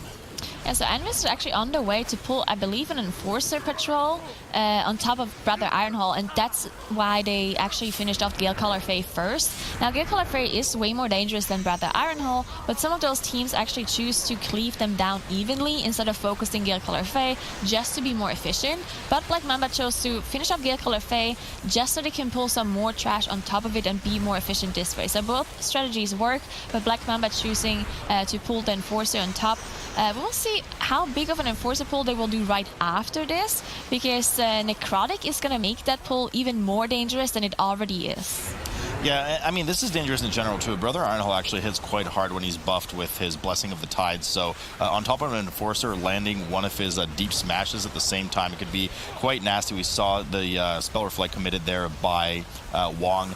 Of course, you can't Spell Reflect the deep smash, but it will diminish 15% of that damage. Brother Ironhall here, finally, 13%. They've killed off the Enforcer, I believe. Yeah, I can't see him there. I keep seeing the red nameplate, and I'm like, oh, there's the enemy. It's actually a Death Knight. So Brother Ironhall, 7% here. And Rogue, unfortunately, gets clipped by the frontal while he's buffed. Immediately procs Cheat Death. So just a bit silly proc of Cheat Death. They're not going to have that available for 6 minutes. Boss goes down. Everybody starts mounting up, and we'll have to keep an eye exactly on which Enforcers, if any. Well, I think they have to pull some, but they decide to pull Hun, unfortunately going down yet again here on the side of AAA. They have to commit the battle res, but D getting procced on the Cheat Death as well, and this is just a really nasty pull on their part, having a lot of trouble keeping that Enchanted Emissary out. Finally starts porting away. WoW getting low as well. Needs to reset those Necrotic stacks. He has a Sunder debuff from one of the Ironhall apprentices as well, and finally begins to kite, but oh, there we go. The Ring of Peace saves the day and should be able to reset there.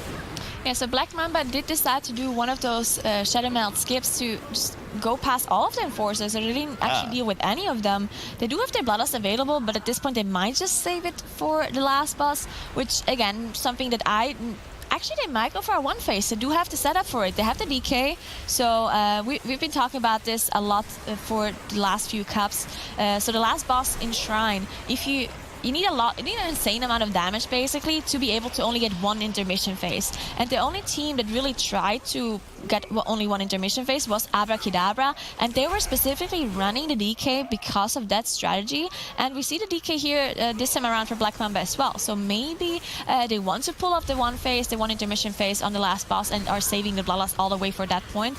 But for now, they have to deal with the bridge trash, which is pretty dangerous. But on a tyrannical setting, it should be alright as long as they deal with all of the frontals and all the interrupts properly, and the Necrotic, of course. And the Necrotic, yeah, just deal with everything properly and you'll win the dungeon, guys. You've learned Nagura's steps to success for M+ here. But yeah, no, you're absolutely right. I'm not sure if they're going to do it, but that is the key for the last boss, because what you do is you grab 2 of the 4 eel packs at the beginning of Vol'Zith, the final boss of the dungeon, let the Unholy DK just get as much single target off of that AoE environment as you can, and then you grab the other 2 packs once you're done the transition, once you've killed off the trash. So when we finally get to that final boss, we will see if they decide to use that, but it's certainly a pretty tall order to try and one-phase that bosses, but I think we only saw one team do it successfully when we were still doing 17 dungeons for the 2 cups, both the first one of the West and the East. So certainly 18 is very hard to do, but it will be really cool to see if they could pull it off. But AAA here, with woes of their own right now, as they're about to fall, their Bloodlust is about to fall off, and they are doing seemingly a more efficient cleave strategy here, at least certainly not separating the 2 bosses' health bars as much as Black Mamba did. And they're also, Nagura, not opting for that safe strategy of going up on the ledge. Yeah, interesting to see. I kind of want to know why some of the teams are not choosing to do this strategy, because for me personally, when I look at it, there's no real downside for doing it. There's only upsides, only the positive effect from the damage dealers not having to dodge it. But maybe it has something to do with the tank, because the tank actually needs to stay close enough to be able to have the melees be in melee range still, and still dodge the tornadoes, of course. So maybe it's too risky for the tanks. They don't feel comfortable tanking it too close while also dodging at the same time. Either way, Black Mamba did engage Lord Stormsong after dealing with those dwellers on top. Not committing the Bloodlust for this boss yet, and we'll see who gets the mind control. Hopefully it's the rogues with their cloaks, so they just completely get rid of the mechanic. I'm pretty sure you can pre-AMS it too, as we just saw there coming in from the DK. He popped his AMS, his anti-magic shell. That is I'm actually not sure for Unholy. I don't know. I think it's a 1 minute cooldown for them as well. Nonetheless, it's a fairly frequent cooldown for Unholy. Just making sure to pre-pop that before the mind control comes in, before these first void balls go around, just so you have enough of them to collect later on and break out immediately. Not only break out immediately out of your mind control, but also clear the arena for the players right now, as a bit of rip mind damage goes in on the Unholy DK, easily healed up by Envies. 60% on the boss right now, 87% trash, just the amount of trash that they need in order to complete the 100% in the final room, as AAA has downed Geocaller Faye now and is just chewing through Brother Ironhall. Not sure if they, I don't see their, oh no, there's the Enforcer, so they're doing the same strategy. Look at Envy's damage. I'm just like staring at the damage meters right now for Black Mamba as he's doing almost 30k single target DPS to Lord Stormsong, doing more damage than one of their rogues. Actually just straight up out DPSing the rogue there. So insane damage capabilities coming out of Envy's here, as you can see him switch in and out of cat form, just cat weaving, making sure the dots, Sunfire, Moonfire up at the same time, as also just having all the bleeds up, doing insane amounts of single target damage. This is also one of those bosses where there's not a lot of healing required, so he definitely enabled more to be able to switch in and out. Outside of this ripped mind that needs to be dispelled and healed away, really not that much going on, especially if you make sure that you immune the mind benders. Unfortunately, one of the mind benders going on Envies right now, so that's the only reason why the rogue beat him in damage. That mind bender. Oh, absolutely. Of course. He just wanted to let them have a chance. Yeah.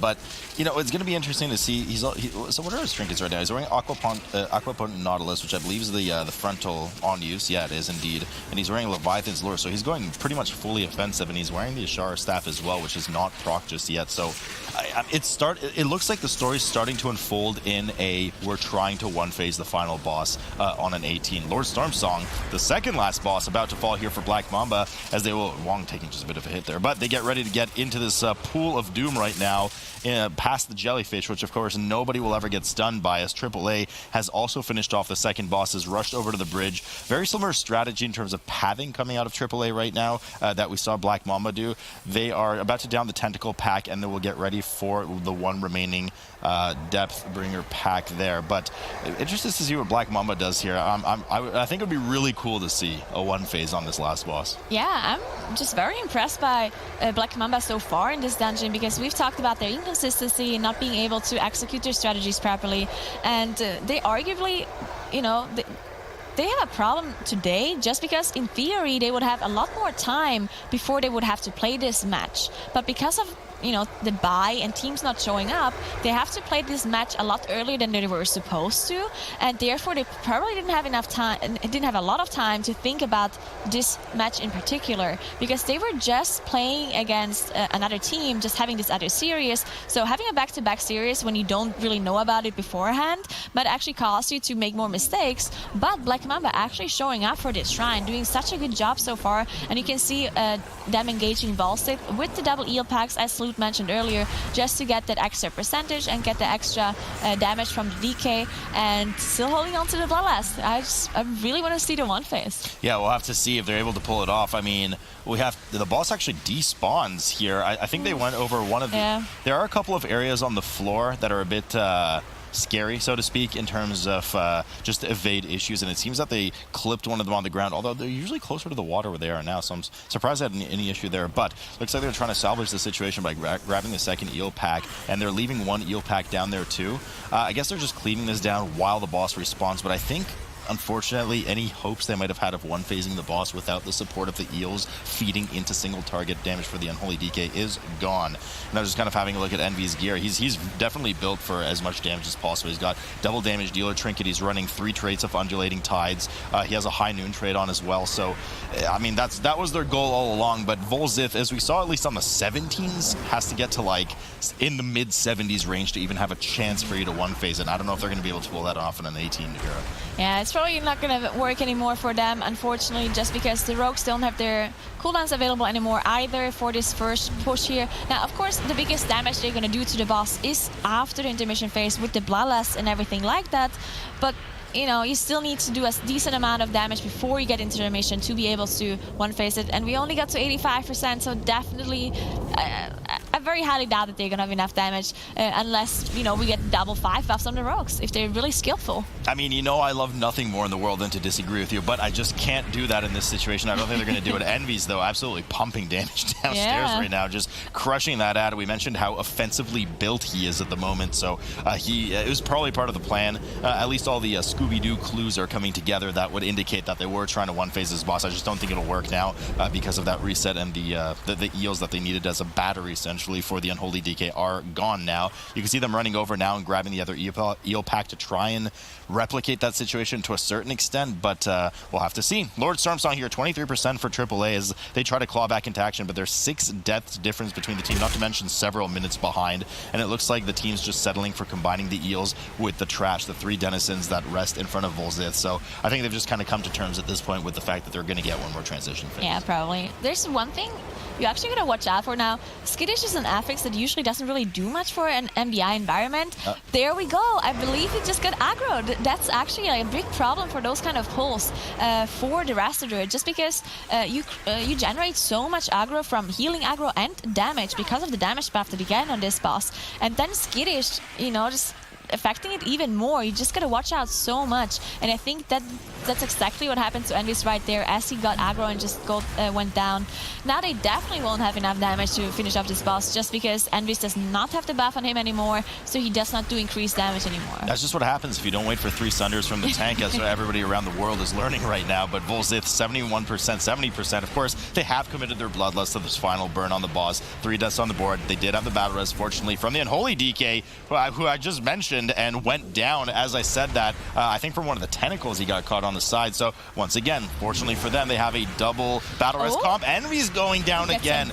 That is going to be a wipe. I don't think they're going to be able to survive. I mean, as long as the tank survives, he is wearing Urchin and Edict on top of it, so he's completely fully defensive build with any kind of sustain you can get on a protware that already doesn't have a lot of throughput in terms of self-healing, almost virtually none. But Wong goes down, and they're not going to be able to pull this off. It looks like the rest of the team is trying to get away, but they actually get transitioned. So this is going to waste even more time for them. They have to sit in this transition and wait to die. Those ads cast so slowly, and they're not going to one-shot you either. So Vol'kaal is just sitting there channeling on the group, and AAA is creeping up from behind. Their 6 death difference is now a 1 death difference. It's going to be actually a 1 death difference in favor of them once the 2 rogues go down. And girl, I think they might actually snag this game from them. There's definitely a chance. I mean, AAA does have their bloodlust available to them. Now Black Mamba, there's no way they can do the one phase anymore, just because, you know, they're out of bloodlust. So even if they can get back to the boss, there's no way of them even one phasing it at all. And AAA, they're fighting the boss at this point. The rest of the trash, if they need the 10%, they can just pull on top of the boss with the eel packs, and they still have to finish the middle pack after the intermission.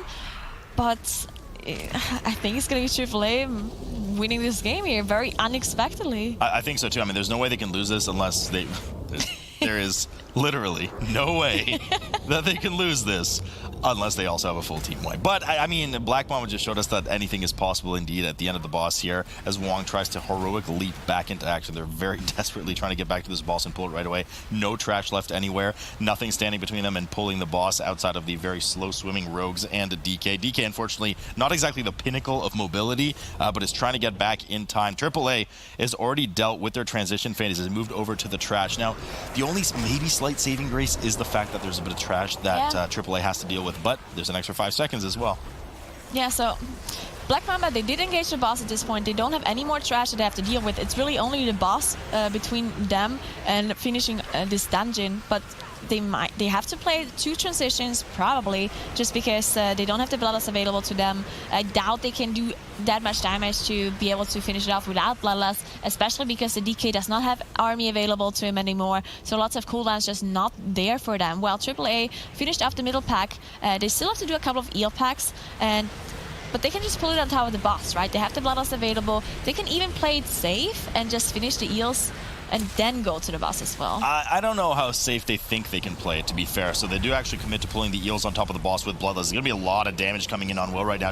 It's not only the necrotics, but it's also the shadow damage going up. So he's already committed his shield wall. That's down. He doesn't have access to Last Stand or Spell Reflect. Iron Bark's already gone too. A lot of damage coming in on Will right now as he tries to get away. 33 stacks of necrotic and is not able to reset as he refreshes to 34. Vol'kaal still at only 50% energy. There's just no way. Battle Res comes up immediately, but Lai immediately gets smacked after that because of his buff and the threat and the healing aggro. They don't have a res for him, and I don't think he got the res off either on the tank. He got hit before it, but Envy's going down here for Black Mamba as well, and we are just full fiesta mode on this last boss as Vol'kaal. There's just no way they're going to be able to finish the boss on either side, so double full team wipe.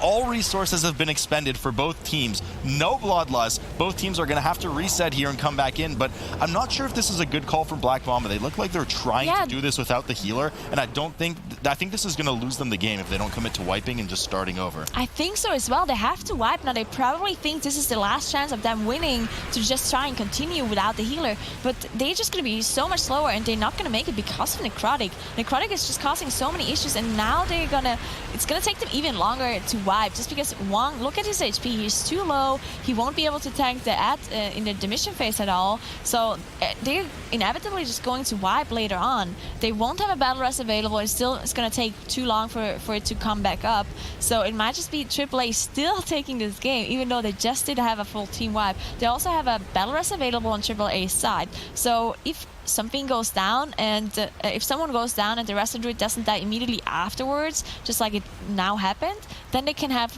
the battle rest get used and get someone back up. But yeah, Black Mamba, they're in the intermission phase. There's no way of them getting the healer back up, so they will probably get maybe even, like, they could definitely get one more intermission phase right after this one.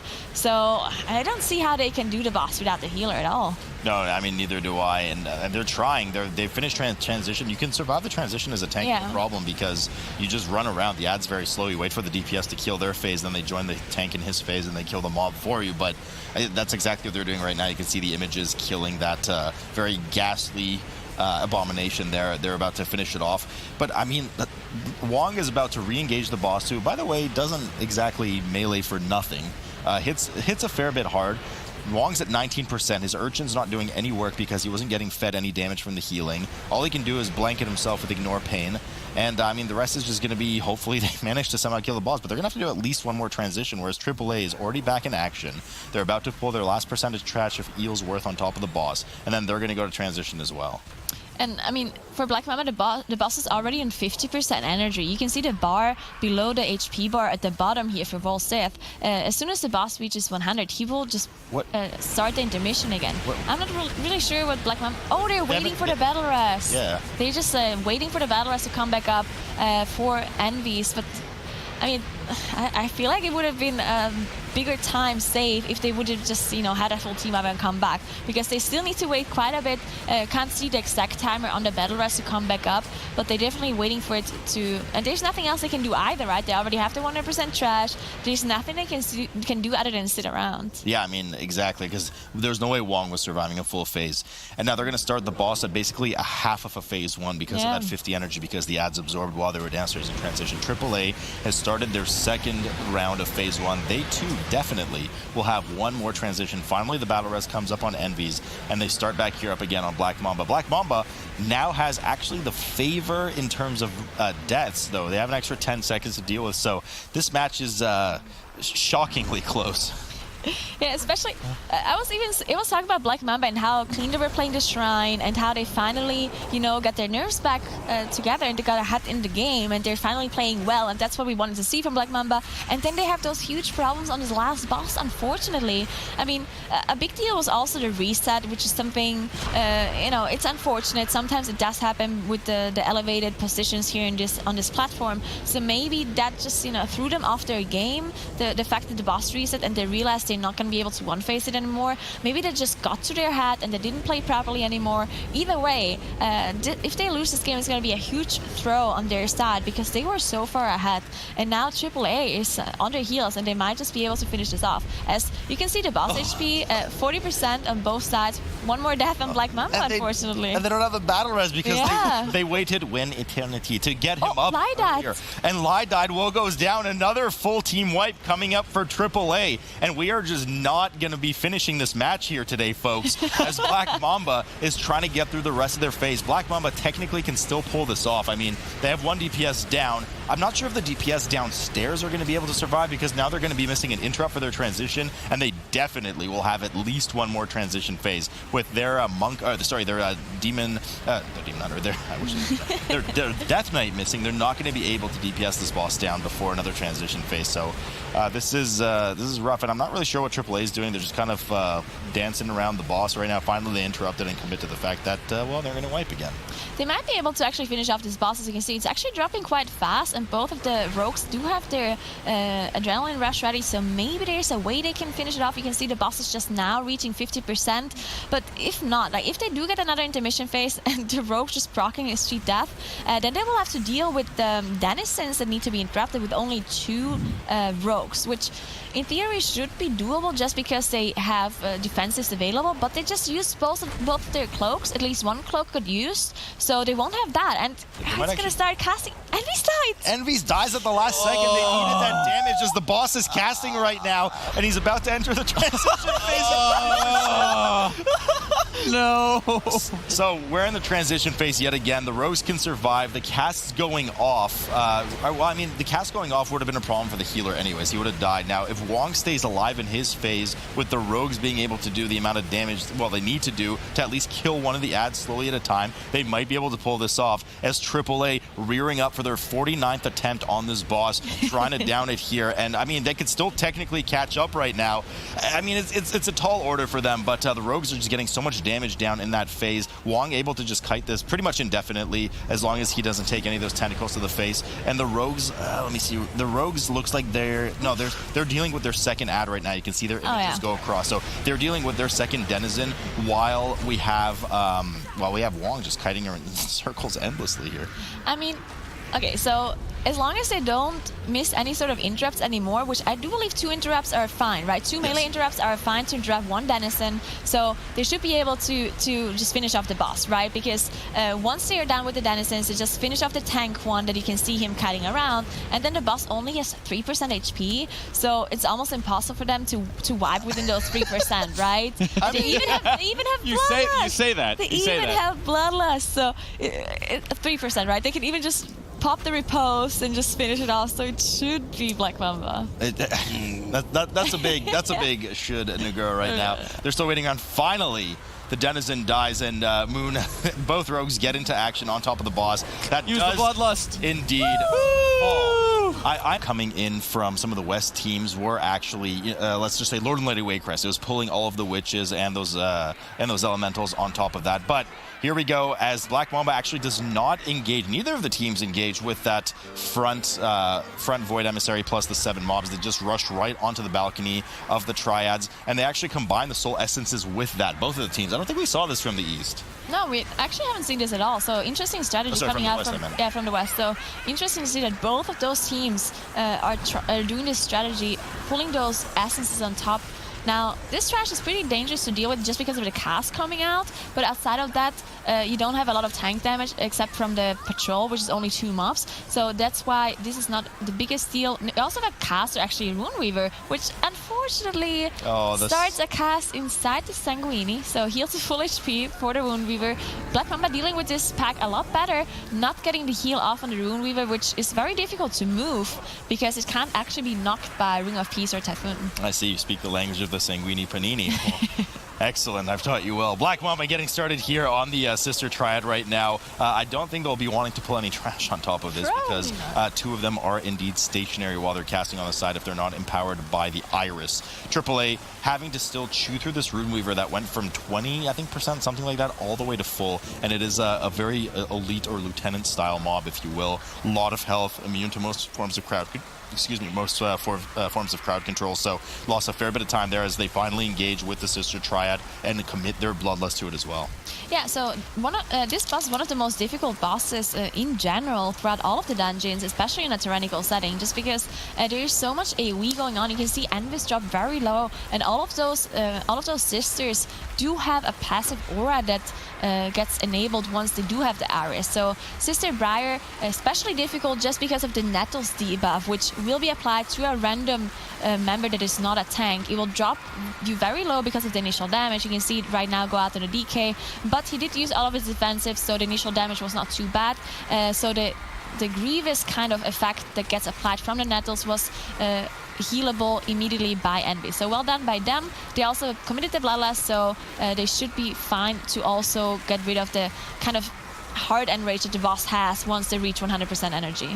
Yeah, they do cast a ritual then that damages you for an immense amount of damage. You can't technically survive it, but I mean, most non-tanks can unless they have really heavy cooldowns. And you know, it was really fortunate that the Jagged Titles actually hit the Unholy DK there in Nagura because they're also able to just Death Strike and heal themselves for a substantial amount. So that's definitely the target you want being hit on the side of Black Mamba by those Jagged Titles. AAA here working on their second round of phases as they're about to down Sister Selena here and then move over to Sister Milady, something that Black Mamba, the one that Black Mamba rather is working on right now. And really a lot of the danger that is going to come from, well, the dungeon is going to start in the next hallway, especially with the Sanguine because of all those guards and captains. Yeah, most definitely. Sanguine is just such a big problem in this dungeon in general because almost everything is inside the building, and all those buildings, they have those very small corridors that one Sanguine pool basically makes up the whole corridor. So the only way to get rid of it completely is to make sure that the tank kites it 100% properly, but it's super hard to do, especially if you have those mobs that just jump around or if you have to start kiting.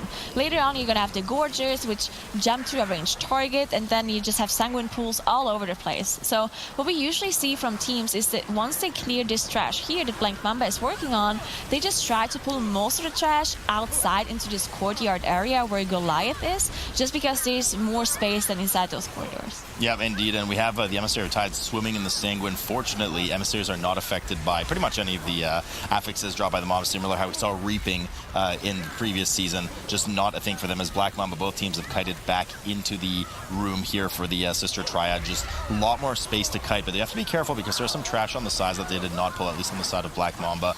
Either side was not pulled for them, so the last thing they want is to grab that, but unfortunately they let the Rune Weaver and the other sister sit in those warding candles, which decreased damage taken by 50% for a bit. So fair bit of damage lost there as AAA pulls more trash into the room. Now AAA has more room to play with here just because they have cleared some of the sides of trash, so they don't run the same risk of accidentally killing something.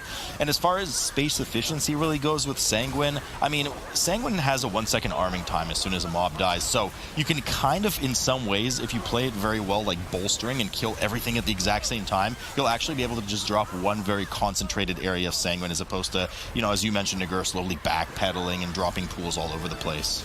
Yeah, that's definitely a strategy that the teams can also go with. It's also more dangerous though, because for example, the Rune Weaver does have a lot more HP than all the other mobs. So if you wait and just finish off the Rune Weaver first to make sure everything dies at the same time, it's more dangerous, but more efficient. So that's definitely something that those teams can do as well. Black Mamba, they are actually finishing off this Void-Touched Emissary, which is something we've seen the Western region just completely skip. They will just jump past this Emissary and just Shadow Melt on the other side of the room just so they don't have to deal with it at all. But Black Mamba actually choosing to finishing it off and not having that many problems with it either. Now they're dealing with the Soul Charmer and some more of those guards that do an insane amount of tank damage, and that's why you can see single target stuns come out of the rogues on top of these guards, just so to give Wong some breathing room. Yeah, they have to be careful too, because there is the frontal shadow cleave that a couple of the melees got hit by there, as Wong continues to backpedal along the wall to make sure that as these mobs are dying, the Sanguine is dropping and not affecting the Soul Charmer, who, that was actually very close. They killed it off right before, as I mentioned, the arming time went up. WoW taking a bit of damage here, finally gets the Dispel from Lai, the Decurse rather, as Hun has been clipped by the Void Emissary and dips quite low, but stable now as they've taken most of this trash upstairs. This is a really dangerous pull here for AAA. There's a lot of tank damage going in that pack, and they have to be careful to not be in front of any of those guards. As I mentioned, they have the cleave. Not much space to kite here as the Ring of Peace finally goes down to bump a couple of those guards out of the Sanguine that is kind of hiding under the carpet there. So AAA, they really need to be careful where they kill this, because they're going to need to head down the stairs eventually, and their Void Emissary is not killed and pulled downstairs.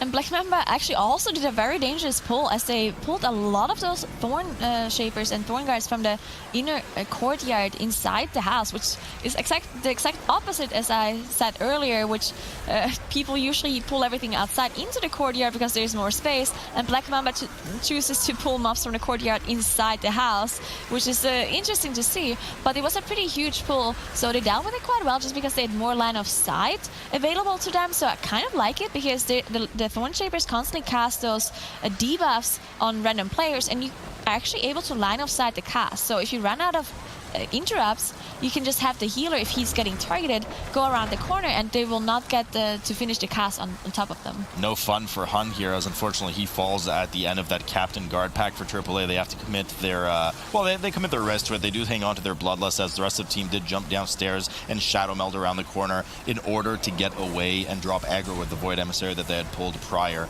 So in a way, they did kind of do what the West did. They did skip it, but they did the trash rather than the West, who skipped that, but also skipped most of the trash in there. They just don't want nothing to do, as much as they can at least, nothing to do with all these guards and captains rolling around. The captains just have so much health, and if you miss the interrupt on their shield, they get 75% damage reduction shield for like 15 seconds or something. They take forever to die. AAA finally heading off into the courtyard here, as Black Mamba has actually started on Soulbound Goliath with Matron Brindle on top of it. Once again, they're going to need to be very careful where Matron Brindle dies. That's why you see the kiting already happening with Soulbound Goliath. So well done by them there as they finish it off. But unfortunately, they kite it right into one of the fire pits that's about to spawn on the ground, and they do a reset on the boss, which, not the end of the world. It was probably about time that they did one anyway, so it looks like Envies was ready for that. Yeah, so they actually dealt with this whole area pretty well on Black Mamba's side. They did pull the mini boss has a lot of those small minions around it that don't have a lot of HP, but you saw the utility being used perfectly by Black Mamba. They made sure that the Ring of Peace came out, and the Typhoon and even the Grip from the DK was being used just to make sure that the mobs don't die on top of Brindle, just because Brindle is a mini boss and can't be displaced. There's no way of Typhoon or Ring of Peace, anything like that, displacing her. And she also doesn't move very much at all, because she constantly casts those abilities on top of the tank. So very well done by them to make sure that Brindle's not getting healed, and then also making sure that Brindle doesn't heal Goliath. So very well, good job by managing the Sanguine here by Black Mamba. They also, again, are just playing a very different strategy to the Western region by actually dealing with this mob instead of doing this whole skip where you just, run past and have a rogue reset it. Yeah, I mean, all this percentage that they're accruing that the West would usually skip, they then get to skip something else later. We've seen in the West, typically you kill most of Rawl's Hall, most of Rawl's Room, you kill the kitchen, you kill all of the trash in, well, you kind of have to kill most if not all the trash in Lord and Lady Waycrest, and then they kill the Gloom Horrors as well. So all of these are things that potentially can be skipped by Black Mamba, except for Lord and Lady Waycrest Room. Actually, both of these teams, they can do a bit of skipping just because of their higher percentage compared to some of the West teams at this point on trash. But let's check in on the teams right now, as Black Mamba sits at 38% and Soulbound Goliath is 25% right now. They're looking to finish it off, already kiting slowly towards the exit, which I love to see from teams, these little minor adjustments to save seconds, while AAA sits at 78% on Soulbound Goliath and 41% trash. Yeah, so it seems like the strategies from Black Mamba and AAA are very similar. Both of those teams choose to do very similar strategies. The only difference right now is AAA having slightly higher trash percentage, I believe, from the mobs from the Acolytes in the first Triad room that Black Mamba chose to not do. But other than that, very similar strats. Black Mamba finishing off the boss first because they obviously engaged it earlier. Now they do have 3% less trash, which I don't think is going to make up for the 50% boss difference. So in raw dungeon speed, Black Mamba definitely ahead at this point. They also have 0 deaths compared to 1. So Black Mamba in the lead. They finish off Goliath, and now we're gonna get to the very dangerous raw area, just because there's so much trash that does AoE damage to the whole group, and on top of that, you just have Sanguine in a very small space. Yeah, the Christini is quite dangerous in there. However, we do know that the maggots have been changed to not bolster, to not drop Sanguine, so they still apply things like Necrotic, which fortunately we don't have here, but there are some things that the maggots in Rawl's Hall are now void of. Moon has run in, as you can see here, and pulled Rawl in order to reset him so that all of the doors open up in this hallway area. We can see in the hallway Wong is now running around grabbing everything. This is a very ballsy pull here. He even runs into Rawl's room and grabs a bunch of the trash and heads outside into the courtyard. Bloodlust has popped here. Interesting strategy coming out of them. So sometimes you see a mass pull on top of Rawl with the Bloodlust, but it looks like they're dealing with it in the hall. So there's going to be a ton of damage coming in. They did pull the Void Emissary on the inside, but they're well line of sight of it. His shield wall's already preemptively popped here. A lot of damage from the Unholy DK, but he's taking the brunt of some of the spits. Envies has his work cut out for him right now. Tranquility's down already as they start backpedaling out of all the Sanguine going down on the ground. Well backpedaled here by Wong right now, who does manage to stabilize, and just so much damage. They managed to annihilate most of the trash. And I mean, that was quite masterfully done. Everything's stable, everything's killed. We have a couple of the maggots spawning because there's no way they're getting infests, interrupts when there's an emissary that hides in there, but they managed to pull it off, and Bloodlust just falls off now. Yeah, that was a pretty insane pull command, but look at all of those maggots, look at the spit debuffs on everybody. You can see 3 on Wong and all of the DPS. Everyone has 3 or more spit debuffs. We can only see 3 on the group frame, so there might be even a possibility there's more. So very well healed by enemies. Oh no! There were so many Sanguines on top of each other that he just got one-shot by it. Oh no, taking a bath in the Sanguini Panini. Why would it even go in there? I don't understand. There are so many other ways around the pools, but... Oh, maybe he died on purpose to get out of combat with the Void Emissary because he doesn't have Shadow Melt available, actually? Possibly. The rogue, I guess, vanished, and yeah, it looks like everybody else committed. So I think that's might have been what it is. So you know what, Negura? We're the dumb ones. He jumped into the best possible pile of Sanguine he could find in the Eastern Cup here. So he did indeed die on purpose, it seems, because his Shadow Melt had an extra 30 or 40 seconds. I wonder what he used it on, though. Like, why did everybody else out there is available? Nonetheless, it was a purposeful death that they res him up and then get started on the rest of the trash here in the raw area. As AAA has done a similar pull, but certainly much more modest. They've similarly pulled it out into the courtyard because there's just so much extra space out here. Yeah, you can see in Black Mamba, they're up to 81% trash because of this huge pull that they just pulled off. Now they also did a pretty significant pull here in the kitchen area, so they have to finish off the Rune Weaver now. The Gorgeous want to make sure that they put the Sanguine in a good spot. But yeah, AAA falling behind just because of this insane pull that Black Mamba managed to pull off. And now they're out of cooldowns except the army on the DK. So, but you know, really not going to be a huge deal unless they pull the Survivalist on top of it, which is something they could do in theory, but they already are on 86% trash, so I don't actually think they need anything else before they go into the basement area. No, I don't think so either. And then not to mention they have the Gloom Horrors too, which I don't even know if they'll need afterwards, because certainly there's well more than 5 to 6% trash present in Lord and Lady Waycrest area, so they might just skip the Gloom Horrors entirely. But Black Mamba starting here on they did. Raw the Gluttonous at 90%, and yeah, so they pulled a couple of survivalists, so I think they're just going to skip the Gloom Horrors entirely, because you're kind of forced to do the Lord and Lady Waycrest trash, at least most of it, because, well, you need platform space. I mean, Lord of Waycrest literally jumps on top of you in that area, so Raw here 83%, they're sitting, as Negura mentioned, 87% trash. How about the Sanguine? I don't know if it's under the boss. That is so close. It doesn't get closer to that with the Sanguine, but they have to be really careful. All this last survivalist dies as a bunch of Oozlings come in, start hitting Wong in the back. He is finally positioned well out of the poop on the ground, but does pop his shield wall because things got a bit scary there for a moment. Wants to make sure that the Survivalist is out. Good bump there from Like to make sure that the Ring of Peace gets the mob out before it dies, and therefore drops Sanguine on the side. We can see it on the table there. So, well, good heads-up play from them there, as AAA is at 69% trash and still chewing through most of Rawl's area. They haven't even started Rawl's room itself yet. They might actually do a pretty huge pull here, as they do have their Bloodlust available still. But one thing to note is that they actually don't have a DK in their comp. So they are committing the Bloodlust to this pull. They're not pulling it on top of Ral though, so I don't think this is gonna catch. Oh, they almost died there just because the Emissary walked on top of the pool, but they did manage to knock it back. But yeah, I don't think this is gonna give them enough time to catch up to Black Mamba, just because they had to do one of those huge pulls where they pulled trash on top of the boss to catch up. But without having the DK, without having this burst AoE damage that Black Mamba has available to them, they just can't do those huge pulls. So AAA pulling off the pool, they have 80% trash at this point as well, so they're catching up in the percentage, but Black Mamba already on 37% on Raw, and on a tyrannical environment, that actually means quite a lot. Problem is there's some poor positioning here from AAA. Lies sitting in the back right now, and those Gorgers leap to one of the furthest targets. So they're constantly leaping to him and running back through the Sanguine. Not only do the Gorgers have a high amount of HP, but then they're giving healing on top of it, so you can see everything else has been annihilated except for those 3 Gorgers, which they only now kill. So a bit of time lost, unfortunately, from them with some poor positioning on the healer's part. And they're actually really lucky that they didn't die at the start, Nigura, because 2 of those dinner bells went off, including on the healer that silence you for 4 seconds. So luckily for them, Lust was already running in that high mitigation CDs up. But Raw has finally been pulled here for AAA. Raw now down to 95% as Black Mamba about to kill their boss here, going balls to the Raw.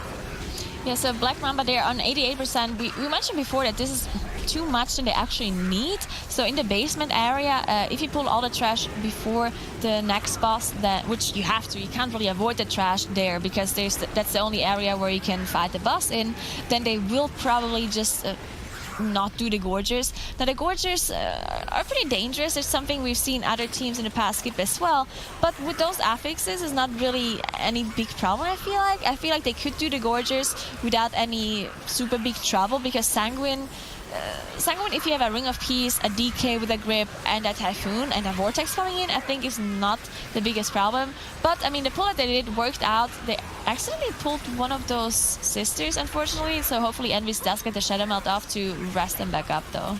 Well, no, I mean, they pulled them on purpose because they didn't stealth when they went through, but it actually snapped to them on the stairs when they were running in, so it killed 3 of them. Fortunately, Envy's did indeed manage to get away. In fact, Envy's never even got in combat. He didn't need to use his Shadow Meld on top of it. Now for the Gorgers, you were talking about I think you meant the Gloom Horrors at the end. Oh, the Gloom Horrors, yeah. Okay. Sorry. I was like, oh no, they're going back upstairs for Gorgers. What kind of weird strategy is this?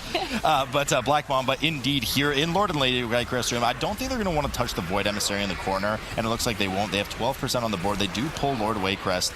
Now, they don't exactly have a lot of space here. There's a Void Emissary on the side. It already cuts about half of the play space out.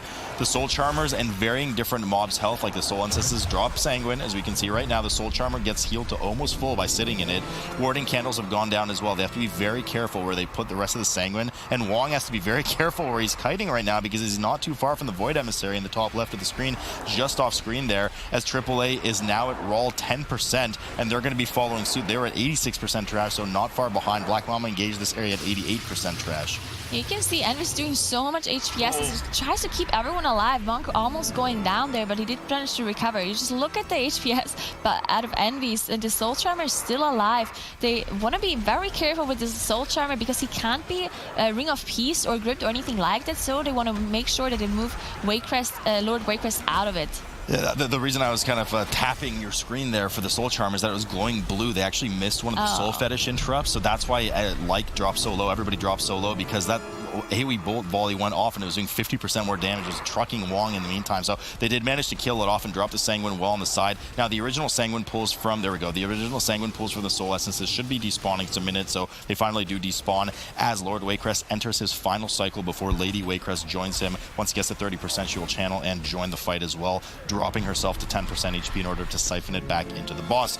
The mechanic, of course, we all know and love is AAA gets started here on 86% trash. Exact same pull, but they did not engage the boss. so they're playing it a bit safer. And the 93% that they have, actually 91% that AAA is going to have, is basically the perfect amount that you need for those Gloom Horrors. So I guess they will be dealing with those. Yeah, so they actually do the Gloom Horrors after all, which really makes sense because, again, they're not too dangerous to deal with those affixes. So 93% is going to be just fine. They also have 3 Rasses still available to them. So they, I mean, don't want to cast a curse, and we have seen a lot of things go wrong on the last boss in Shrine of the Storm. We haven't seen that many teams wipe yet to the last boss in Waycrest Manor, but you know, Black Mamba and AAA, they showed us wrong in Shrine, so maybe it's gonna happen again. But now we have Lady Waycrest actually join Lord Waycrest on Black Mamba's side here, so they only have to finish off both of them one more time, as AAA is still in the first phase where Lady Waycrest has to heals Lord Waycrest, I believe, 3 more times. Yeah, so efficient cleave strategy here from Black Mamba right now. And figure, don't tempt me with the good time of an absolute fiesta on the last boss. I'm already foaming at the mouth just thinking about it. But about to finish off the 4th boss here, the 4th tyrannical boss, might I add, of the Waycrest dungeon. Now, as I mentioned earlier before the cast viewers joining, Waycrest, once again, being the only dungeon that has 5 bosses in BFA, Battle for Azeroth. The other 9 dungeons have 4 bosses each, so it's particularly grueling in a tyrannical setting, this dungeon. You just have a lot of, I mean, you have an extra boss, you have a lot of extra health to chew through and mechanics to deal with as the Gloom Horrors are pulled up right now. Looks like they're doing a more typical strategy where I would assume that Envy's jumps up to a ledge where he actually cannot get jumped on right now. I don't know where he went off screen right now. Maybe we can get a better view from our observers, because there are a few dead spots, or no jump spots, if you will, that prevent the Gloom Horrors from jumping, while Wong and the rest of the melee just deal with them and cleave them down. It looks like they're not jumping away, so he's definitely up somewhere. Yeah, that definitely helps for Sanguine specifically, just because if they jump around and then drop the Sanguine pool somewhere in between the tank and the healer or the range target they're jumping to, then it's so much more difficult to handle. So good on them that they're using that latch. You can see him actually at the top right corner here. He's on top of this stone where he was standing during the boss fight as well, and therefore the Gloom Horrors are not jumping, and you can see Wong just making sure that the Sanguine pools don't drop in a bad spot. Now they are on 100% trash. They also have the Bloodlust available, so it's only them and the last boss. That is everything that stands in their way from 2-0ing this series right now, and definitely a much cleaner run coming out of Black Mamba that we like to see from them. More akin to their later matches in the previous Cup 2 weeks ago that they played. But then again, they had a pretty clean run in Shrine of the Storm up until the last boss as well. Yeah. I would say that Vol'kaal, the final boss of Shrine of the Storm, is definitely a much more dangerous and potentially wiping boss than something like Gorak 2. I mean, in what way could you possibly wipe on this boss? Let's think about this. I mean, AFK bio. I mean, you could just not interrupt the ads when they cast the Death Lens, which will stun you if it doesn't go interrupted. But I mean, they have Typhoon, they have Stun, they have Grip, they have many things. So yeah, they have enough to rotate. I mean, you need a one of those mob spawns every 15 seconds, so you need a frequent interrupt. Now, you have a Death Grip on an Unholy DK, I think is 25 seconds, and then between that and Typhoon, you're actually set. Typhoon's 30 seconds, you have 25 seconds on Grip, so you have something to handle every single mob. Not to mention the Rogue can support, you have an ROP bump from the Monk as well. I believe Paralysis works now too, it didn't used to. They actually changed that in 8.15, I think. Most CC did not used to work on the Slavers, but now it does. Gorak Tool now 35% and rapidly going down in health as AAA has started, but too little too late here. They do have an extra 10 seconds on the clock in order to beat them because they're at 2 deaths versus Black Mamba's 4, but they don't have access to Bloodlust, and they're 60% behind on a tyrannical boss. Yeah, so the 2 deaths are not going to be enough. 10 seconds difference between those two, but shout out to AAA. They actually played this Waycrest very clean for their strategy, right? I mean, in the end, the strategy was just slower, and they did do a little bit of smaller pulls. I think the big breaking point between those two strategies was just this insane pull that Black Mamba did in the Ral area where they committed their Bloodlust to. That was the one thing that saved them the most amount of time. But outside of that, AAA not actually playing that bad either with those 2 deaths only. No, certainly very impressive here. Black Mamba sweeping the